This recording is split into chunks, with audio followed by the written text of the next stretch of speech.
Welcome to Eerie Shadow.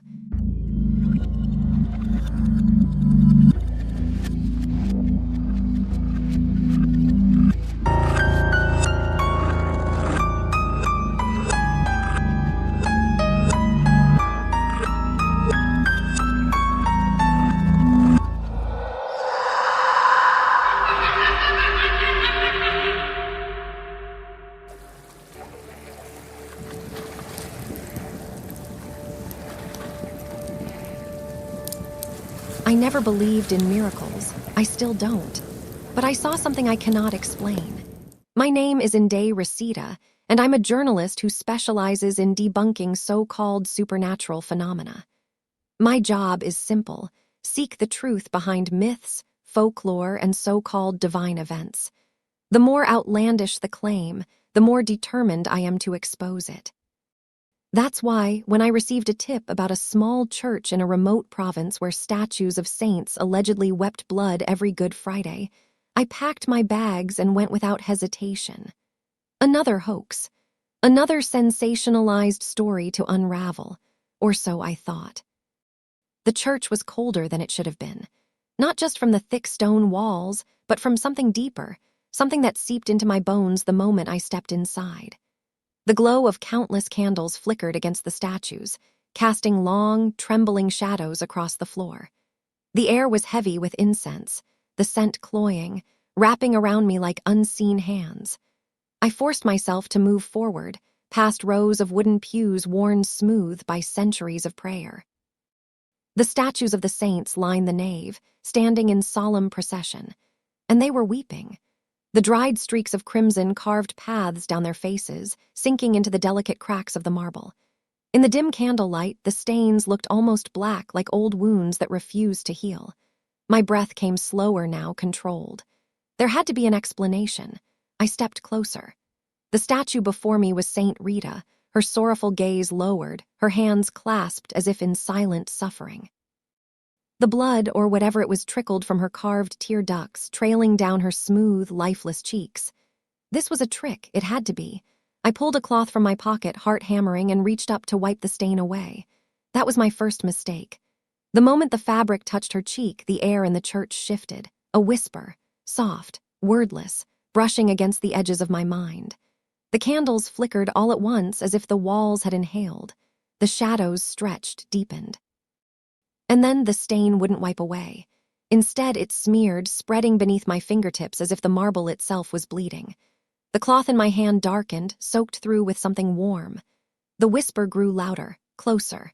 I stepped back, pulse hammering, but the sound followed. It wasn't coming from the rafters or the pews or the altar. It was coming from the statues. I turned, heart thudding. The saints were no longer looking down. They were watching me. The air in the church grew heavier, pressing down on me like unseen hands. The scent of incense thickened, mingling with something else, something damp, metallic. The candle flames flickered erratically, stretching long shadows across the stone floor. The cloth slipped from my trembling fingers, landing in a crumpled heap at my feet. I could still feel it, that warmth. The unsettling, unmistakable sensation of flesh beneath my touch. The statue's gaze held mine. Deep, knowing. The carved irises, once blank and lifeless, now held depth, awareness. I took an unsteady step back.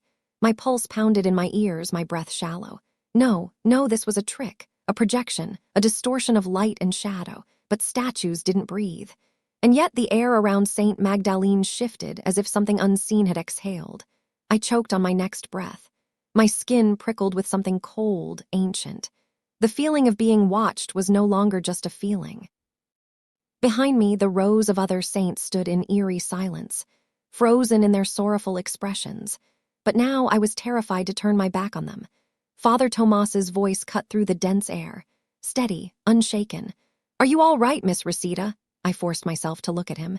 His face was lined with age, with knowing. He wasn't surprised. He had seen this before. My throat tightened. My voice came out as a whisper. How is this happening?" His sigh was deep, resigned. "You will see." Somewhere in the church, a single candle sputtered out, plunging part of the nave into darkness.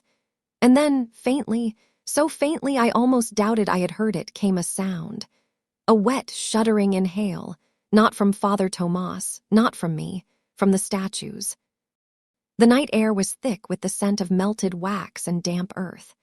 The candle flames shivered with each passing breeze, casting flickering halos of light on the cobbled streets. Shadows stretched and twisted, dancing unnaturally along the cracked walls of the old town. The hymn, slow and mournful, rose and fell like a whispered lament. The voices of the faithful blended into one aching chorus, their sorrow woven into the night itself. The sound of shuffling feet echoed through the empty streets, punctuated only by the occasional choked sob from the women trailing behind the Virgin statue.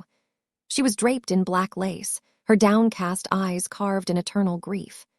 A single tear had been painted onto her marble cheek, glistening under the candlelight. The men carrying her moved in perfect unison, their faces drawn, their shoulders rigid with the weight, not just of the statue, but of something heavier, something unseen. Then the bells rang. A deep, reverberating chime that cut through the night like a blade. The sound was impossibly loud, shaking the air, the ground, my bones. It wasn't a clear, crisp toll, but something wrong, a distortion, as if the bells were being struck from somewhere within, their voices warped by time and something older than rust. I felt the vibration in my ribs, in my teeth. The hymn faltered.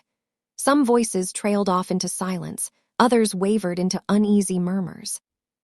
A woman near me clutched her rosary tighter, her knuckles bone-white. I turned to the church, my breath hitching. The bell tower stood tall, unmoving, its silhouette etched against the night sky. The ancient bronze bells swung in eerie synchrony, their movement slow, almost hypnotic. But there was something wrong. I thought. My voice came out hoarse, barely above a whisper. I turned to Father Tomas, my pulse hammering against my throat. "Didn't you say the bells haven't worked in decades?" His expression didn't change. His gaze remained fixed on the bell tower, his hands clasped together, not in solemnity, but in something closer to restraint. "They haven't," he murmured.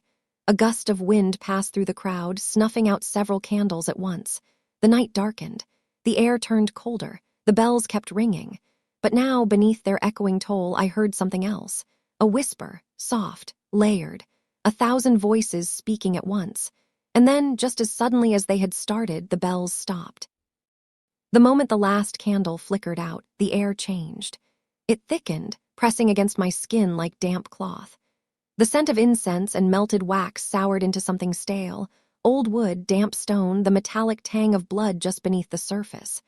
My breath came in short, uneven bursts. The darkness was absolute, swallowing everything, stretching the silence impossibly wide. Then a scrape. Stone against stone. A slow, deliberate shift, like something heavy stirring in the depths of the church. I clenched my phone in my shaking hand, fumbling for the flashlight. My fingers were slick with sweat. I pressed the button. The beam sputtered to life, weak and trembling. The statues. They stood exactly as before, frozen in solemn grief. Their embroidered robes hung in perfect stillness. But Saint Magdalene, her head was still tilted. Her lips, once parted in a whisper, were now slightly open. The blood, no, tears, had thickened, fresh rivulets carving wet paths down her marble cheeks. I forced myself to breathe. It's a trick, a hoax. Someone is doing this. Then I heard the whisper again. But this time it wasn't coming from her, it was everywhere. A chorus of voices, layered and broken, slipping through the cracks of the church like a gust of wind through hollow bones. "Help us, help us, help us." The statues were whispering. I took a step back. The floor beneath me groaned like old wood, another scrape, closer. And then the sound of something shifting behind me. Slow, deliberate. A presence. The hairs on my neck rose, my body frozen in place even as my mind screamed, "Run." I turned the flashlight toward the altar. A shadow, tall, unmoving, not a trick of the light, someone or something was standing there, watching me. The whispering grew frantic, desperate. The air thickened, pressing against my chest, my skull, my thoughts. And then the bells rang. Not in the distance, not in some forgotten belfry. They rang from inside the church. Loud, deafening. The force of it shook the walls, sent dust and old prayers cascading from the rafters. I stumbled, barely catching myself. The light flickered in my grip. The shadow by the altar shifted. I ran. The flash from my phone illuminated the grotesque carving for only a split second, but the image burned itself into my mind. a faceless Christ, his empty eye sockets wet with something that pulsed, glistening like raw wounds. The moment I turned to run, the whispering began again. Not the fractured murmurs of before. This was different. Louder, urgent. The voices didn't come from the statues this time. They came from behind the altar. I stumbled backward, breath hitching. The candlelight trembled, casting warped shadows along the stone walls. My heartbeat pounded against my ribs, drowning out every rational thought. Go, move, get out. I spun toward the massive wooden doors, my feet barely touching the ground as I sprinted forward. My hands slammed against the cold iron handle. I twisted, pulled, nothing. The door wouldn't budge. The whispers grew louder. And then footsteps, not mine, slow, measured, coming from the altar. I turned my head just enough to see. A shape, rising. A figure cloaked in darkness, pulling itself from behind the crucifix as if it had been waiting there all along. The candles flickered violently. Shadows stretched unnaturally, contorting like grasping hands. I yanked at the door again, a sob clawing up my throat. Open, damn it, the bells tolled. Once, twice. A deep, vibrating sound that rattled the very foundation of the church. And then a single voice, right behind me, breathy, soft. Why did you take the picture? A hand, cold, skeletal, wrong, brushed the back of my neck. The door burst open. I fell forward, hitting the stone steps hard, my phone slipping from my grasp. Behind me, the church doors slammed shut with a deafening finality. I scrambled for my phone, fingers fumbling as I swiped at the screen, my pulse roaring in my ears. The picture. I had taken it. I had proof. I tapped the gallery, my breath coming in ragged gasps. The image loaded slowly, grainy in the dim light. And my stomach dropped. The crucifix was there, the eyeless carving was there, but standing beneath it a figure, tall, hollow-eyed, looking directly at me. I left San Andres before dawn, never speaking a word to Father Tomas or the townspeople. The article I wrote was nothing but a sanitized version of the truth, dismissing the event as mass hysteria, a trick of candlelight and overactive imaginations. But I know better. I still have the photo. A grainy, dark image of the altar. It should be nothing. Just an old carving, worn by time. But when I look at it long enough, I swear I can see it shift. A mouth forming where there should be none. And in the dead of night, when I close my eyes, I still hear the whisper. Help us.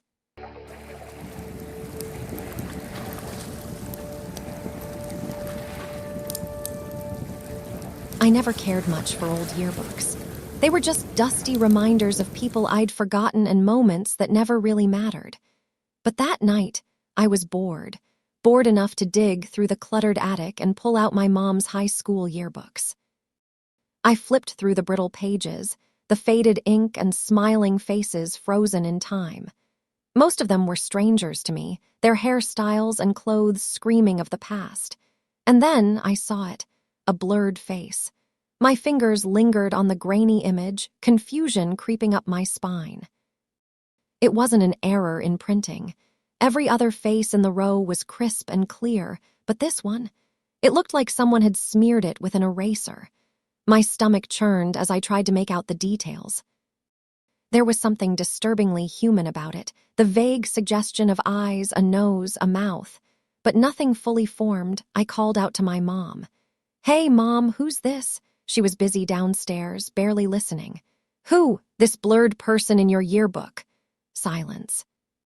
Then, after a pause, she answered. Oh, that's strange. Probably a printing mistake. Something in her tone made me uneasy. That night, I left the book on my desk and went to sleep, but my dreams were restless. Flashes of shifting faces, static-filled whispers, and the sensation of something watching me just out of sight. The next morning, I woke up groggy, my limbs heavy as if I had barely slept.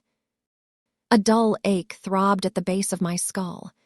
The air in my room felt dense, unmoving, as though something unseen lurked in the corners, watching. I sat at my desk, blinking away the lingering haze of sleep. My fingers trembled slightly as I reached for the yearbook, the glossy cover now carrying an unsettling weight. Swallowing the tightness in my throat, I flipped to the page. My stomach dropped. The blurred face had changed.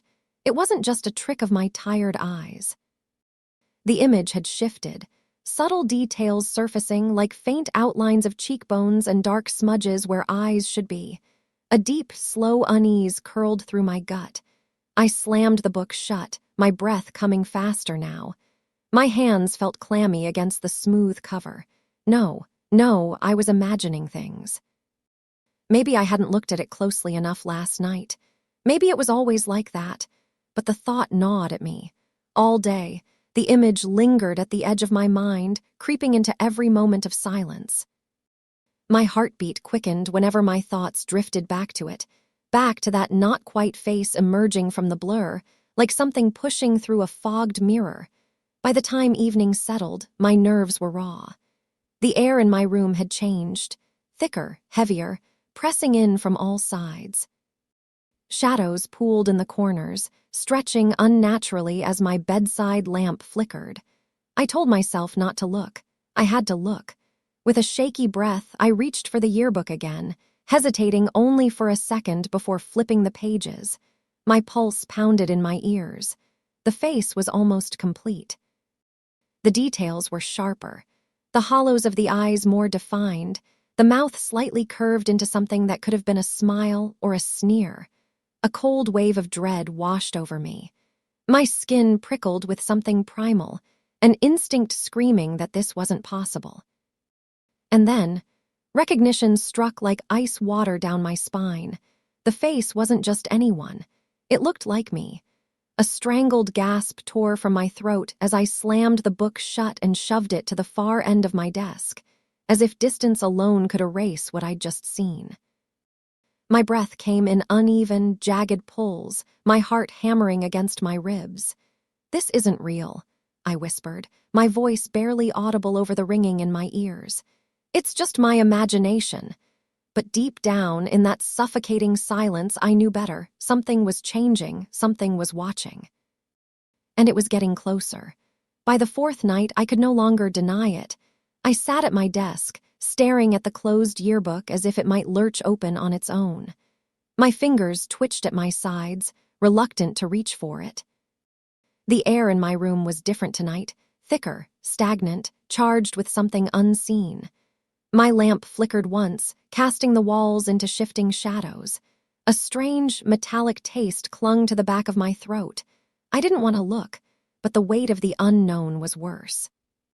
With a deep, shuddering breath, I reached for the book, my fingertips cold against the smooth cover. The pages felt heavier as I flipped through them, the paper whispering like dry, hushed voices in the silence. Then, I saw it. My breath caught, a sharp inhale that felt like it might never release. It was me, not just similar, identical. Every detail was there, the sharp arch of my brows, the curve of my jawline, the small mole beneath my left eye. Even the expression on my face, not a smile, not a frown, but something eerily neutral, as if waiting, was the same one I saw in the mirror every morning. I couldn't breathe. My pulse slammed in my ears, drowning out the quiet. This wasn't a coincidence. This wasn't a mistake. I wasn't supposed to be there. A slow, suffocating dread coiled around my ribs, tightening with every frantic thought. How was this possible? What had done this? I grabbed my phone with trembling hands, the screen's glow casting an eerie light across my fingers. I snapped a picture, needing proof, needing something solid to hold onto in the midst of this unraveling nightmare. The camera shutter clicked. I fumbled to open my gallery, fingers ice cold as I brought up the photo. My heart stopped. Side by side, the images were the same, the photo in my hands. The reflection in my mirror, identical. I choked on a breath, my chest heaving. I had to show someone. I reached for my phone again, ready to call who? A friend? The police? Anyone who could tell me I wasn't losing my mind. But just as my thumb hovered over the screen, the room dimmed. The lamp buzzed, flickered, then died. And from the farthest corner of the room, where the shadows stretched too deep, something moved. Lee and Mary Kay were the first to respond, their annoyed groans barely masking their amusement. They arrived together, still in their sleepwear, the glow of my bedside lamp casting uneasy shadows across their faces. Eva came last, her arms crossed, the tension in her posture making it clear she had only come because I had begged. They crowded around my desk, the yearbook sitting there like something diseased, something I refused to touch again. My hands were ice cold, balled into fists in my lap, Lee snorted. "You're freaking out over nothing." She flipped the book open, rolling her eyes as she skimmed the pages. "It's probably a prank or something." "Yeah," Mary Kay muttered, though there was hesitation in her voice. She thumbed through the pages absently, her brows furrowing. "Someone could have altered it." Eva said nothing. She stood slightly apart from the others, her lips pressed into a thin line. Then, slowly, she pulled out her phone, her fingers tightening around it as if bracing herself. She snapped a picture. The soft click of the camera sent an unnatural shiver up my spine. The moment she looked at it, her face drained of all color. Her hands trembled as she turned the screen toward us. "Guys," her voice cracked, barely a whisper. "Look."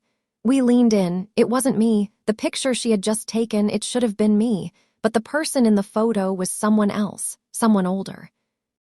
The face was wrong. Hollow, sunken eyes, skin stretched too tight over sharp cheekbones, lips pulled into a grin that was too wide.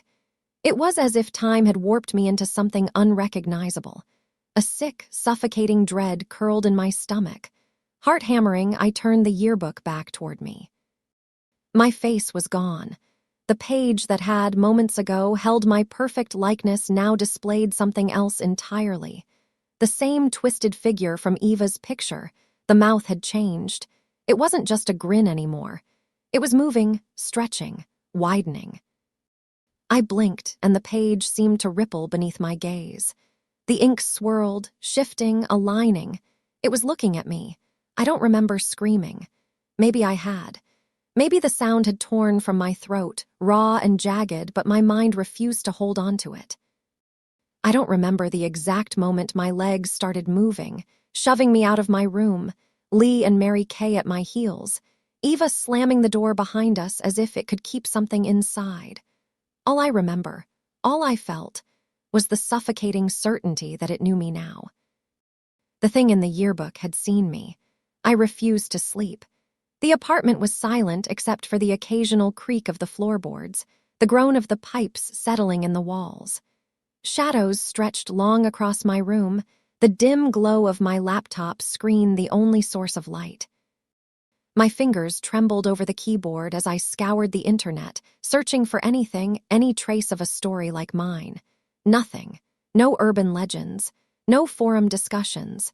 No warnings about haunted yearbooks or faces that didn't belong, just me. A lone anomaly. At 3 a.m., my phone buzzed.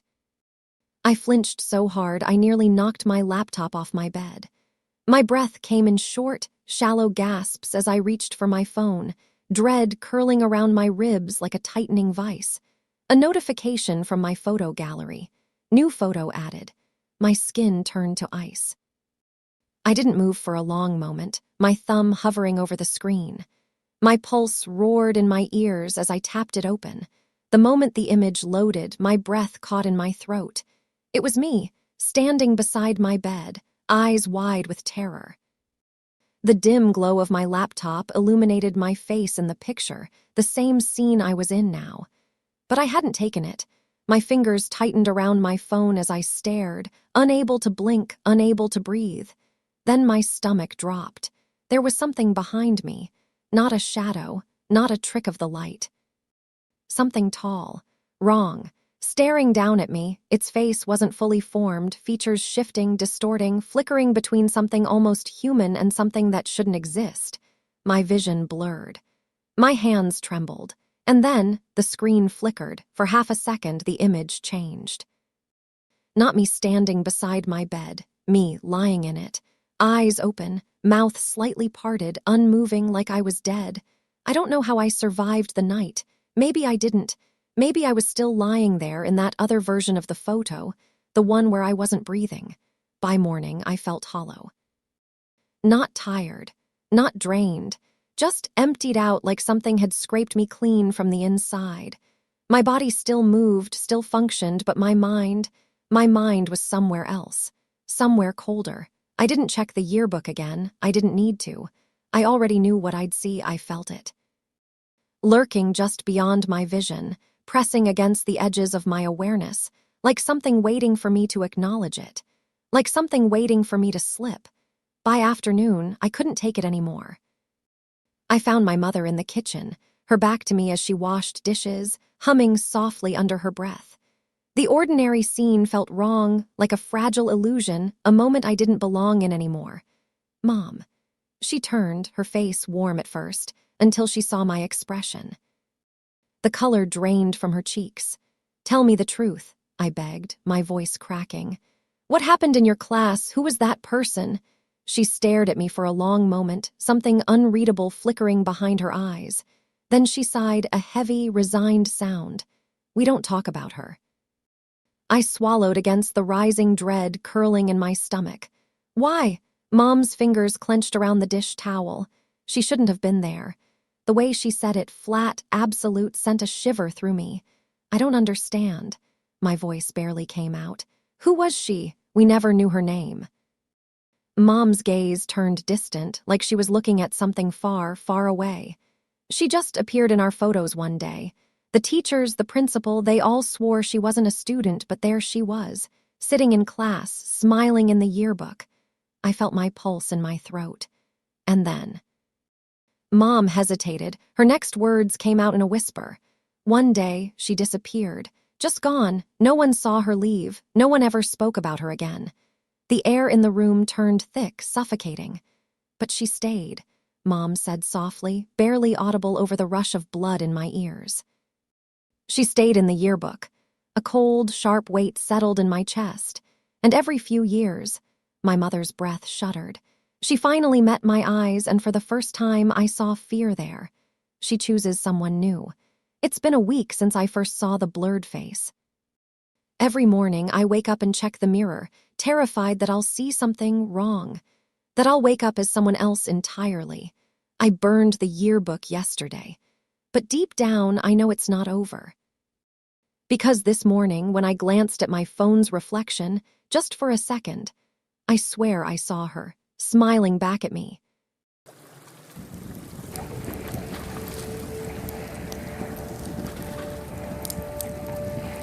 The smell of buttered popcorn and the low hum of murmured conversations filled the dimly lit theater.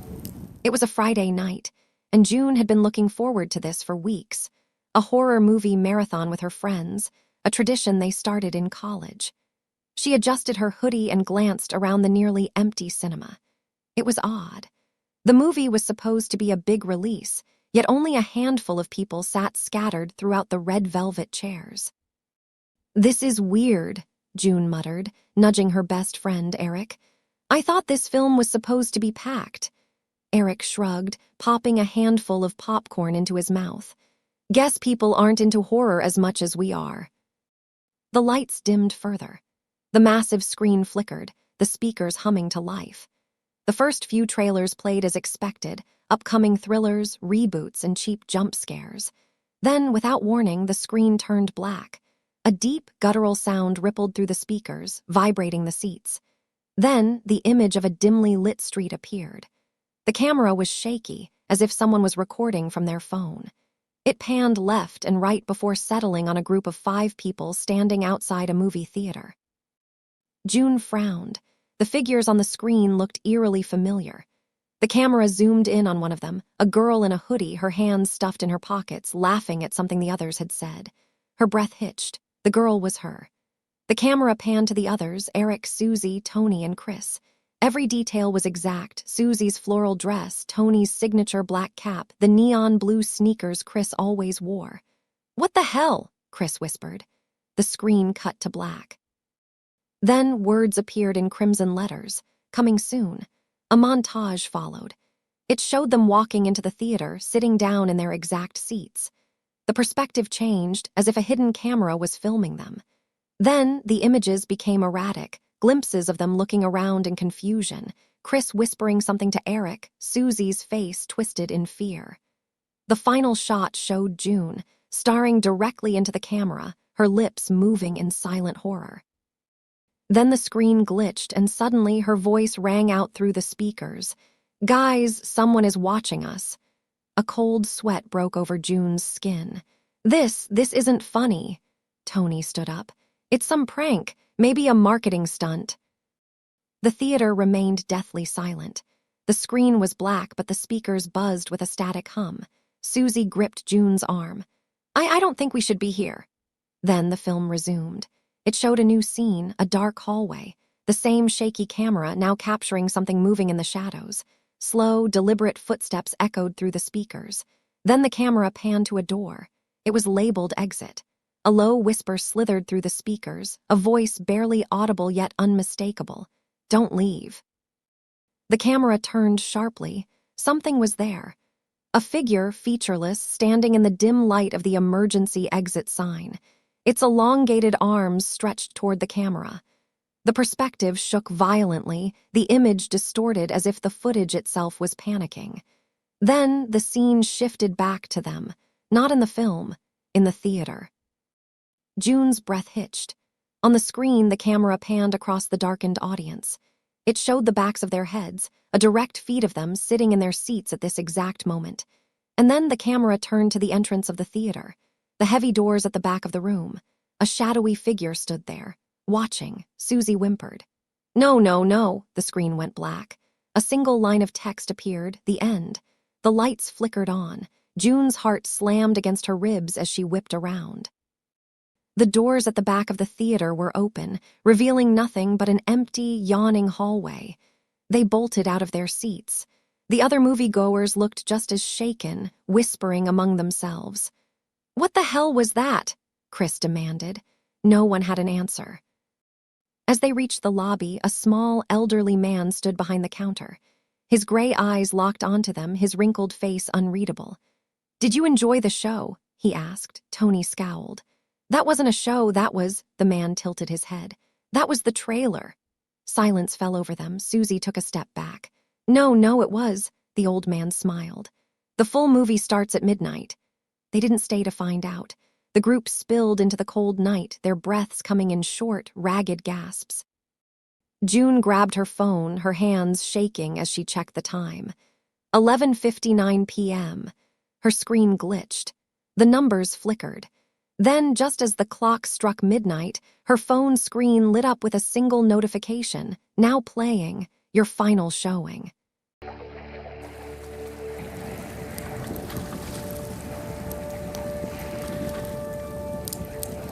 I first heard them on a cold December night, a chilling, hollow toll that echoed through the streets of our small town. At first, I dismissed it, an old memory surfacing, a trick of the wind. But when I checked my phone, it was exactly midnight. The sound sent a shiver down my spine. The church had burned down 17 years ago. Nothing remained but a foundation swallowed by weeds. And yet the bells rang as if they had never stopped.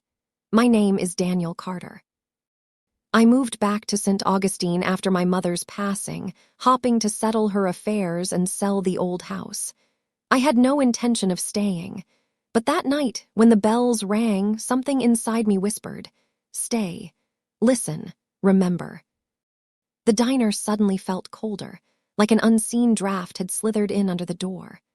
The clinking of silverware and low murmur of conversation faded into the background as Mr. Holloway stared at me, his fingers tightening around his coffee cup. Lisa glanced toward the fogged-up window, as if expecting to see something standing just outside. First time they rang, Old Man Calloway was found in his barn the next morning, face frozen in terror, not a mark on him. Then, a week later, Mary Phillips swore she saw someone standing in the empty church lot, someone she recognized.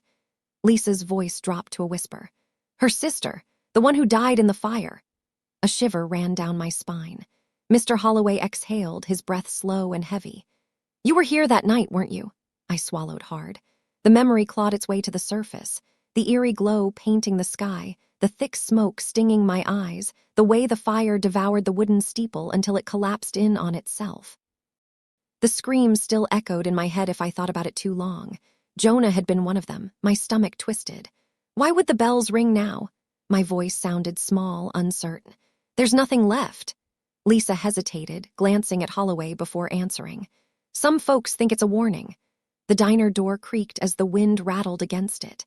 Outside, the sky had turned a dull gray, thick clouds rolling in as if something unseen was stirring. A warning for what?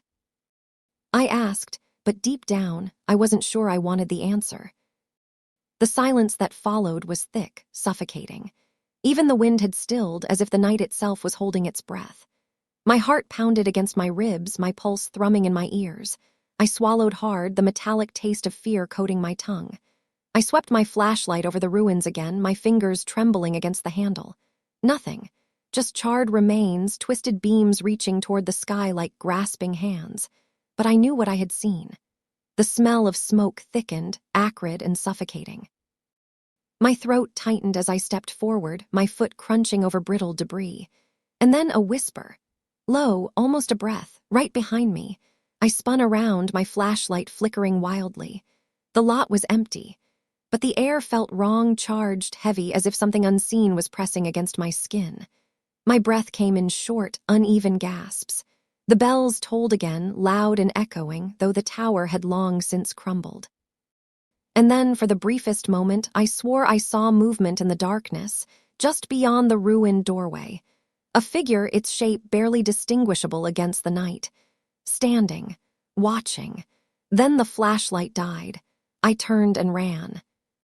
The chimes reverberated through the walls, each toll deep and hollow, as if the sound carried more than just noise. Something ancient, something aware. My breath hitched. My fingers clenched around the phone, smudging the screen as I stared at Jonah's picture. His wide grin, frozen in time, felt like a cruel mockery of what had happened that night. What had happened to him? I swallowed hard, my throat dry as paper. The articles blurred beneath my trembling hands. Survivors had spoken of something watching from the steeple, something that shouldn't have been there, but no one listened. The wind rattled the window pane. A slow, deliberate creak echoed through the house. I wasn't alone. The realization crawled up my spine like ice. The lights above flickered, casting twisting shadows along the walls. The air thickened, tinged with the phantom scent of burning wood. I turned toward the window, pulse hammering. For a moment, just a breath, I saw it. A reflection in the glass. A shape behind me, tall, featureless, watching. Then the lights cut out. A deep, leaden weight settled in my stomach. The realization twisted through me like a sickness, cold and unrelenting. Lisa's fingers trembled as she traced the faded lines of the map, her voice barely more than a breath. The first chapel, then the church, and now, she hesitated, as if speaking it aloud would make it real. I finished the thought for her. It's happening again. The map suddenly felt fragile under my hands, brittle as old bones. I could almost hear the flames crackling, feel the heat licking at my skin. My mind replayed the night of the fire, the glow in the sky, the screams swallowed by the roaring inferno. And the steeple. I hadn't thought about it in years, but now the memory surfaced with sickening clarity. A figure. A shadow standing just beneath the bell tower watching me. A deep, echoing chime rang through the town, distant yet impossibly close. The floorboards beneath us seemed to vibrate with the sound, and the dust on the shelves shivered. Lisa's eyes locked onto mine, wide and filled with the same unspoken terror blooming in my chest. It's midnight! The bells tolled again. I wasn't just next. I had already been chosen. The night stretched on, endless and suffocating. Every hour dragged like something unseen was pulling time apart, making me suffer each passing second. The bells didn't stop. They grew louder, heavier, rattling through the walls, vibrating in my ribs like they were inside me. I pressed my hands over my ears, but it didn't help. The sound wasn't just in the air, it was in my bones. In my blood. Jonah's old necklace was warm in my grip, the metal pressing sharp indentations into my palm. I squeezed it tighter, desperate for something real, something solid, but then the knock. A single hollow tap, then another, slow, deliberate, my breath hitched, my body frozen in place. I didn't move, didn't breathe. Then the whispering began. It slipped through the cracks in the door, through the gaps in the windows, curling into the room like a living thing. Soft voices, many at once, overlapping, suffocating. Join us! I bit down on my lip, hard enough to taste copper. The floor creaked. Not from me. Something was inside. I squeezed my eyes shut. Please let this be a nightmare. Let me wake up, but I didn't, and the whispers didn't stop. Then silence. I didn't move for what felt like an eternity. The only sound was my ragged breathing, the thunder of my pulse in my ears. When the first streak of dawn finally bled through the blinds, my muscles unlocked, shaking as I forced myself to my feet. But the fear lingered. I stepped cautiously toward the door, pulse hammering. My fingers hovered over the knob before I finally turned it. The street outside was empty. Just the early morning mist rolling over the pavement. No footprints, no signs of anyone, but the air felt wrong, like something had been here, and was waiting for nightfall to return, because the town had forgotten. But the past never forgets. And when midnight came again, the bells would ring, waiting, calling, claiming.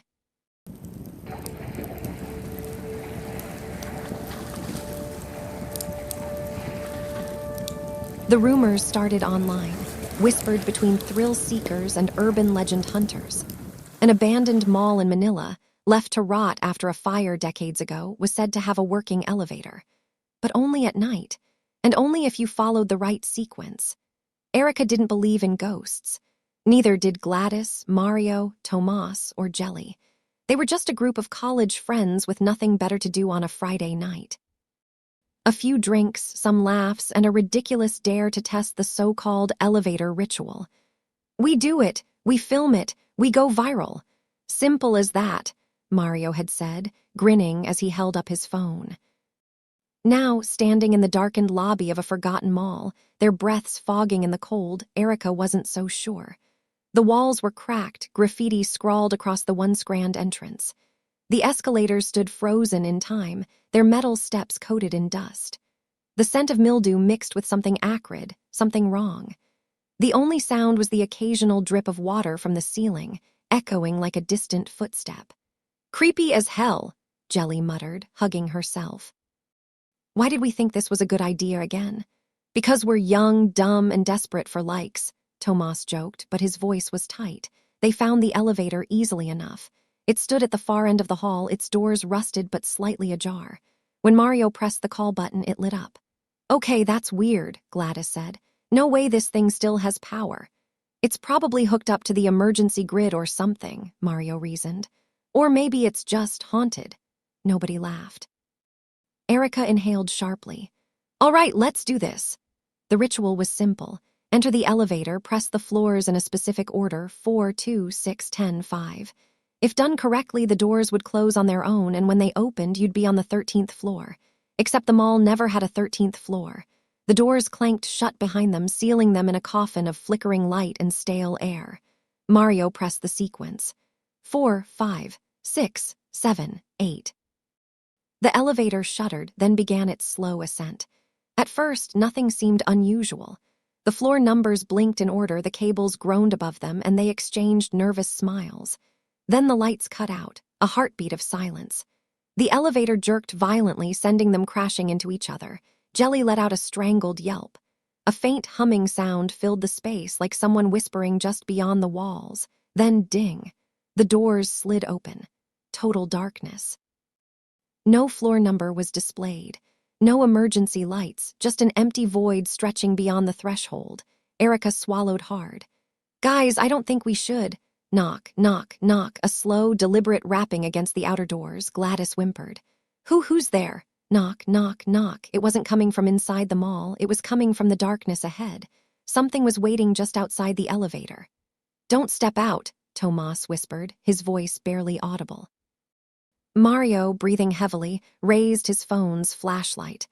The beam cut through the dark, revealing a long, empty hallway. Or at least, it should have been empty.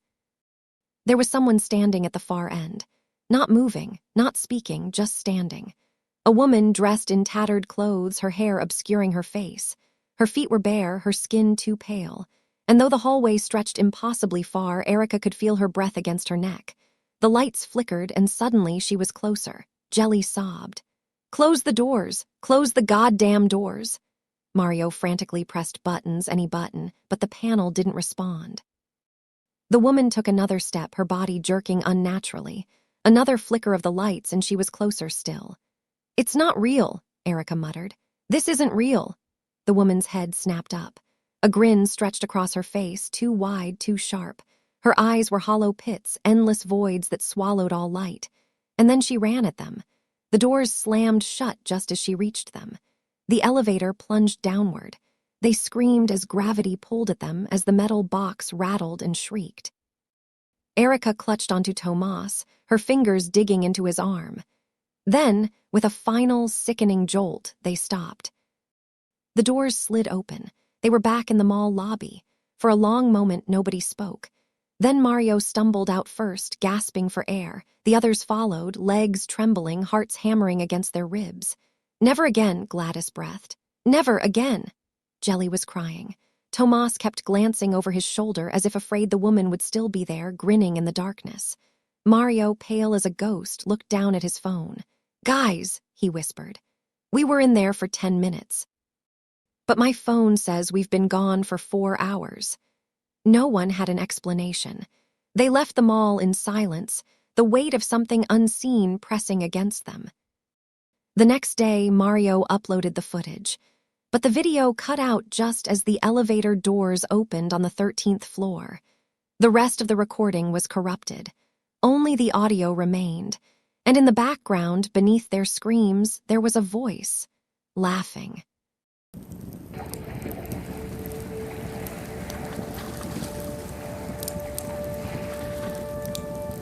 I've worked the night shift at St. Helena Memorial Hospital for 5 years. You get used to the silence. The low hum of the fluorescent lights, the distant, ragged coughing of a patient in their final hours, the rhythmic beeping of heart monitors, a mechanical lullaby that never quite lets you forget where you are. Hospitals have their own kind of stillness, heavy and unnatural, like the air is waiting for something, waiting for a last breath, a final whisper. You learn to ignore it. You learn to push it aside. But nothing could have prepared me for the sounds that started 2 weeks ago. Metal tools clinking in an empty operating room. The first time, it was just past 3 a.m., the witching hour, as the older nurses called it, with half a smirk and something unreadable in their eyes. I had been pushing a medicine cart down the dimly lit corridor when I heard it, sharp and distinct. Clink. A scalpel tapping against a metal tray. The sound sent a chill crawling up my spine, cold fingers brushing the base of my neck. The doors to OR6 were shut, the window dark. No surgeries were scheduled. The room was supposed to be empty. I stopped, straining to listen. Scrape. The unmistakable sound of metal dragging against metal. The silence that followed felt deeper somehow, like the building itself was holding its breath. I told myself I was imagining things. That exhaustion was warping my senses. Then the noises came again. Night after night, the faint shuffle of feet, the subtle clatter of instruments moving, and sometimes just barely a low murmur of a voice I couldn't quite make out. I wasn't the only one who noticed. "Have you heard it?" I asked Caroline, one of the senior nurses, while we sipped coffee in the break room. The fluorescent lights overhead buzzed, flickering slightly, casting odd shadows against the pale walls. She didn't answer right away. Instead, she lowered her cup, eyes darkening. "OR6, I nodded. Her fingers curled around the ceramic, tightening. "You're not the first, Andrew." A pause, the kind that stretches too long, thick with something unspoken. She leaned in, lowering her voice. "A surgeon used to work that room, Dr. Adrian Henshaw. He was brilliant, obsessed even, the kind of doctor who never stepped away from the table, the kind who operated whether the patient was alive or..." She hesitated, her gaze flicking toward the hallway. "Or not." A slow, creeping dread settled in my chest. "What happened to him?" she exhaled. "Massive heart attack, right in the middle of surgery, dropped on the spot." She shook her head. "They tried to save him, but some say he never left." I forced a laugh. It came out wrong, too tight, too hollow. Caroline didn't smile. "You work the night shift, you'll see." That night I did. I was refilling charts at the nurse's station when it happened again. The metallic clink of tools, the whisper of movement, my breath caught. My hands stilled over the paperwork. The air around me suddenly felt denser, heavier. I grabbed my flashlight and walked toward OR6, the hall stretching longer than it should have. My own footsteps sounded too loud, echoing in the emptiness.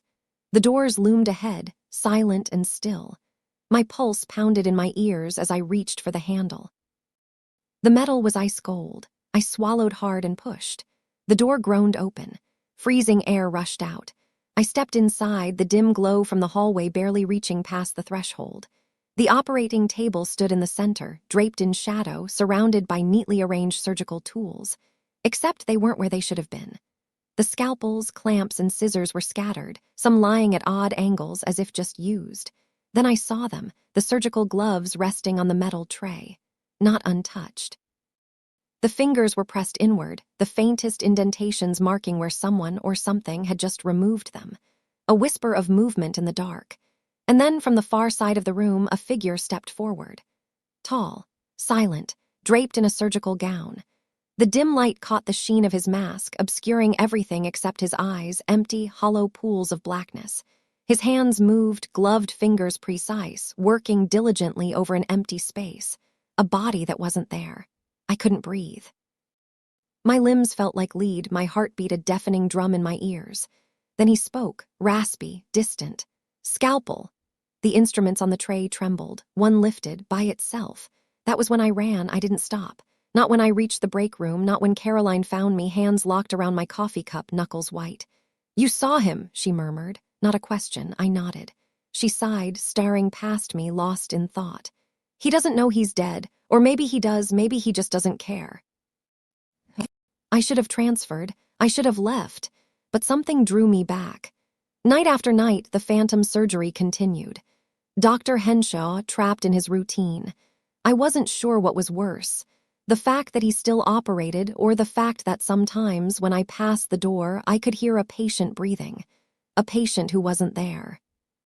And then last night, everything changed. I heard my name, not from a nurse, not from a patient, from inside operating room 6, a breathy whisper curling through the silence like frost. "Andrew!"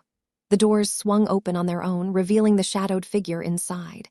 He wasn't looking at the table anymore, he was looking at me. The darkness around him seemed to pulse, shifting unnaturally. "Scalpel," he murmured again. But this time I understood. He wasn't asking for one, he was offering it. My chest tightened, a crushing, icy pressure. My breath hitched as unseen fingers pressed against my ribs. "Scalpel!" The instrument rose, hovering inches from my hand. A test, an invitation. I stumbled back, slamming the door shut. The clatter of metal echoed behind me, the instruments falling to the floor like broken bones. I ran, straight to the supervisor's office, demanding a transfer. Today is my last shift at St. Helena Memorial. But as I pack my things, a thought lingers, cold and unwelcome. Not every patient makes it out of surgery, and not every surgeon stops operating.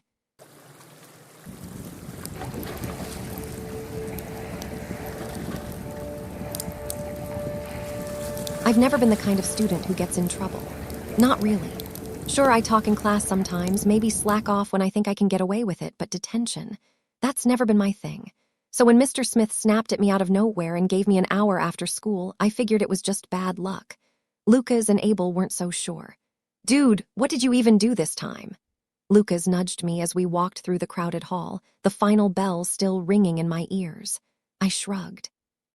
"I don't even know, he just flipped. I said like 2 words and he went off." "Tough luck, man," Abel muttered. "Detention's a waste of time." I sighed, slinging my bag over my shoulder as we reached the hallway outside the detention room. Except I stopped. The door wasn't right. It was older than the others in the school, its paint peeling in thin, curling layers. The number plate was missing.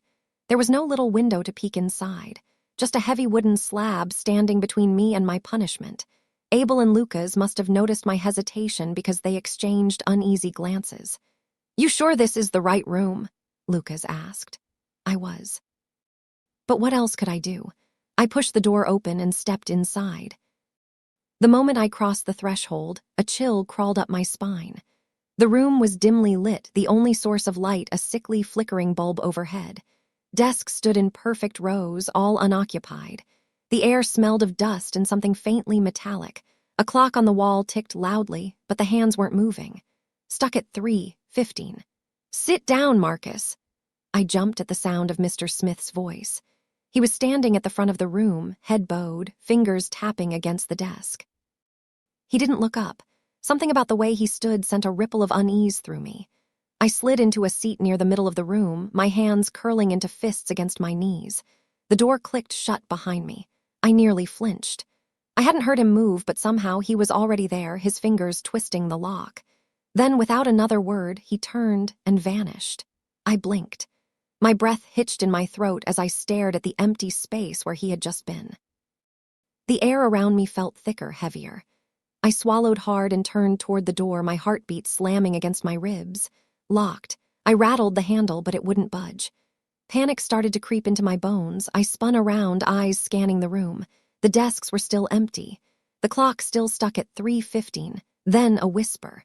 So faint I almost thought I imagined it. "You shouldn't be here." My breath hitched. I turned sharply, but the room was still empty. Then my eyes landed on something in the far corner, a shadow darker than the dimly lit space around it, shifting, stretching. "Who's there?" My voice came out unsteady. No response. But the shadow moved closer. I bolted toward the windows. The sight outside made my stomach drop. The school was wrong. The sky outside was a deep, unnatural gray, like an old photograph left in the sun too long. The buildings stretched endlessly, warping, twisting. There was no movement, no students, no life. A knock echoed through the room, loud, sharp. I turned back toward the door, my skin prickling. Silence. Then footsteps, slow, deliberate, coming closer. I squeezed my eyes shut. "This isn't real, this isn't real." The whispers slithered through the air again, rising and falling in hushed tones. When I opened my eyes, my stomach lurched. The desks were no longer empty. Rows and rows of identical figures sat there, staring at me. My face, my features, my clothes, copies of me. I stumbled back, my pulse roaring in my ears. The clock gave a violent twitch. The hand jerked forward 1 minute. A burst of static filled the room. My vision flickered like a glitching screen, and suddenly I was back in my seat. The desks were empty again. The door was unlocked. I didn't question it. I ran. Bursting into the hallway, I gasped for breath, the noise of students chatting and lockers slamming grounding me back to reality. Lucas and Abel spotted me immediately. "Dude, where have you been?" Lucas frowned. "Detention ended an hour ago." I shook my head. My hands were still shaking. Abel studied my face. "You okay?" I turned back toward the door, except there was no door, just a blank wall where it had been. My stomach twisted. I forced a nod. "Yeah," I lied. "I'm fine." But deep down, I knew the truth.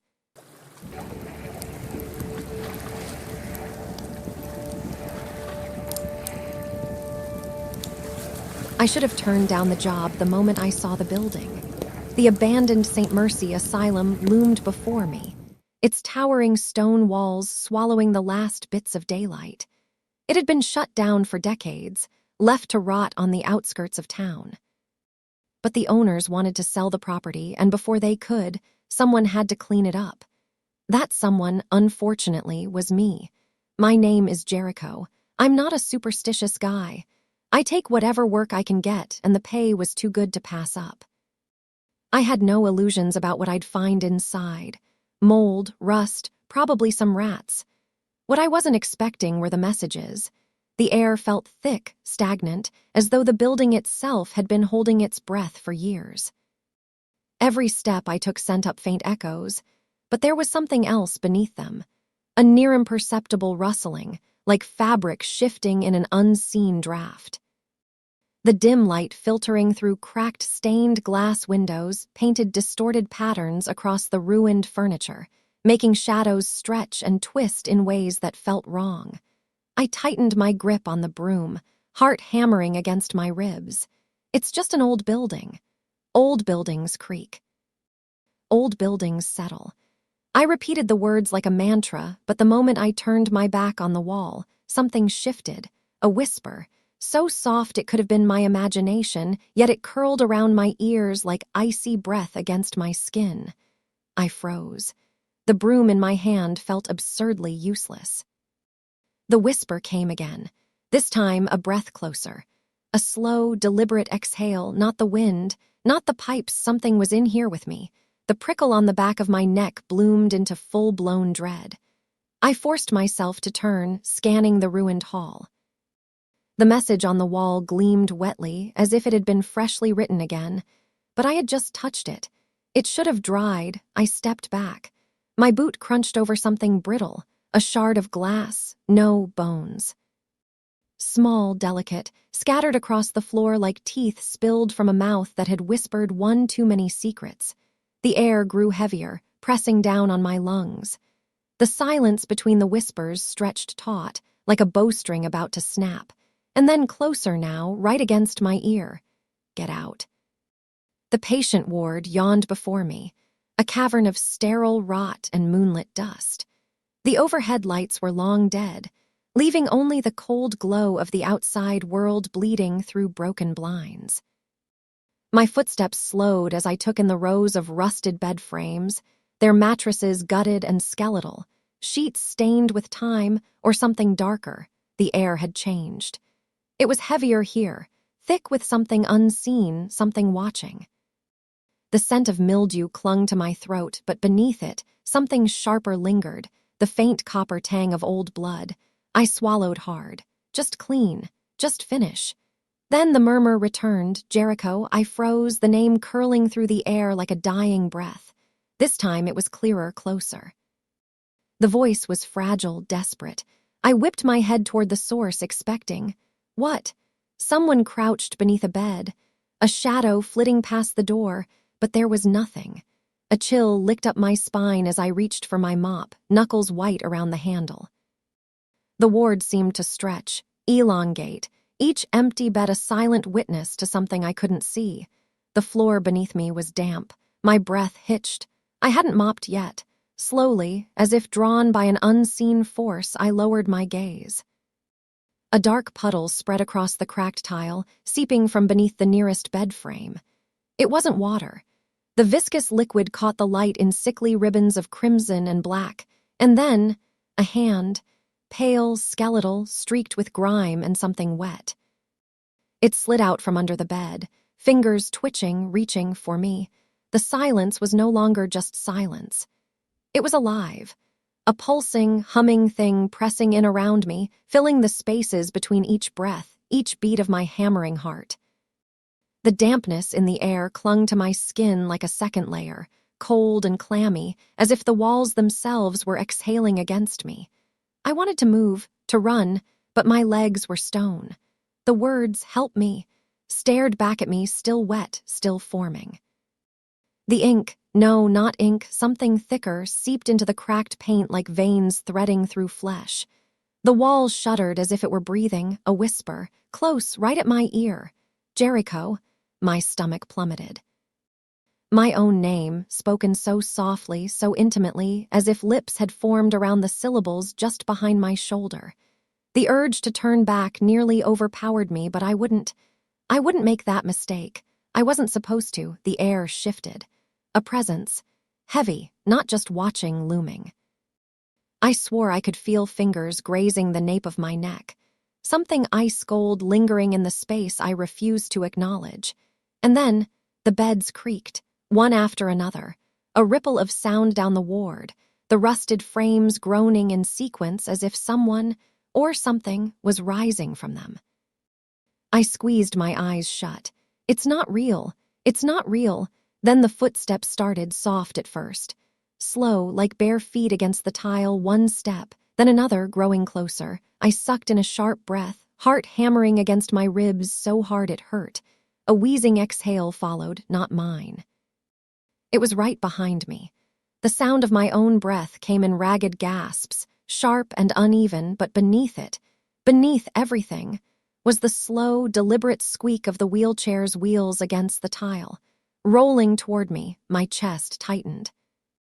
The hallway ahead stretched impossibly long, shadows warping along the cracked walls like twisted, grasping fingers. My boots pounded against the floor, each step echoing in a way that made me feel chased. I risked a glance over my shoulder. The wheelchair was still moving. But not like something rolling downhill, not like something moving by gravity alone. It was pushing itself forward. The metallic scrape returned, dragging along the corridor walls now, like nails against steel. My legs burned, but I didn't stop. I couldn't stop. Then the lights flickered again.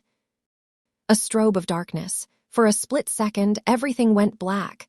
Then they flickered back on and something was sitting in the wheelchair, not just something. Someone.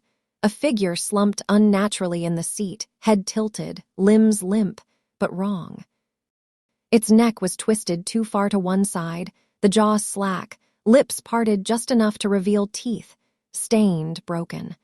Hollow sockets stared at me, empty yet seeing, the lights flickered again, blackness. Then closer, the wheelchair was closer. I stumbled back, chest rising and falling in sharp, shallow breaths.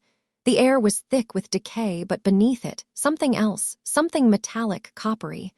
I turned and ran, lungs burning, vision blurring. The corridor twisted, narrowed, the walls closing in. Somewhere behind me, the wheelchair moved again. Faster. The closet was suffocating, the air thick with the stale scent of mold and industrial cleaner. My pulse pounded against my ribs as I leaned into the door. My weight pressed against it like I could physically hold back whatever was out there. Whatever was following me, silence, but not the kind that brought relief, the kind that listened. I exhaled shakily, my breath too loud in the claustrophobic dark. My fingers fumbled for my phone, the only lifeline I had left. No service. Of course, but the flashlight still worked. I flicked it on. The beam trembled as I swept it over the walls. Dusty shelves, rusted pipes, brittle cardboard boxes. My breath slowed. Then I saw it, the final message, carved deep into the wood of the door, rough and jagged, like someone had scraped it in fast, desperate. Look up. A cold shock ran through my veins. My fingers tingled. My throat went dry. I didn't want to, I shouldn't. But something made me. My breath hitched as I raised my chin. The flashlight quivered. The ceiling was low, a web of exposed pipes and rotting wood. And wedged between the beams, its body twisted unnaturally, was a figure, skin gray, mouth stretched too wide. Hollow eyes locked onto mine, and then it moved. I screamed. I don't remember what happened after that. Maybe I blacked out, maybe I wasn't supposed to see. All I know is that I woke up outside. The sun was rising, pale light chasing away the shadows. My cleaning supplies were scattered in the dirt, like I had been dropped there. My phone buzzed in my pocket. Hands shaking, I pulled it out. A new note was open in my drafts app. I hadn't written it. It wasn't my handwriting. Thank you. I don't know who I helped that night. I don't know what I set free. But I do know one thing: St. Mercy Asylum isn't abandoned, and it never will be.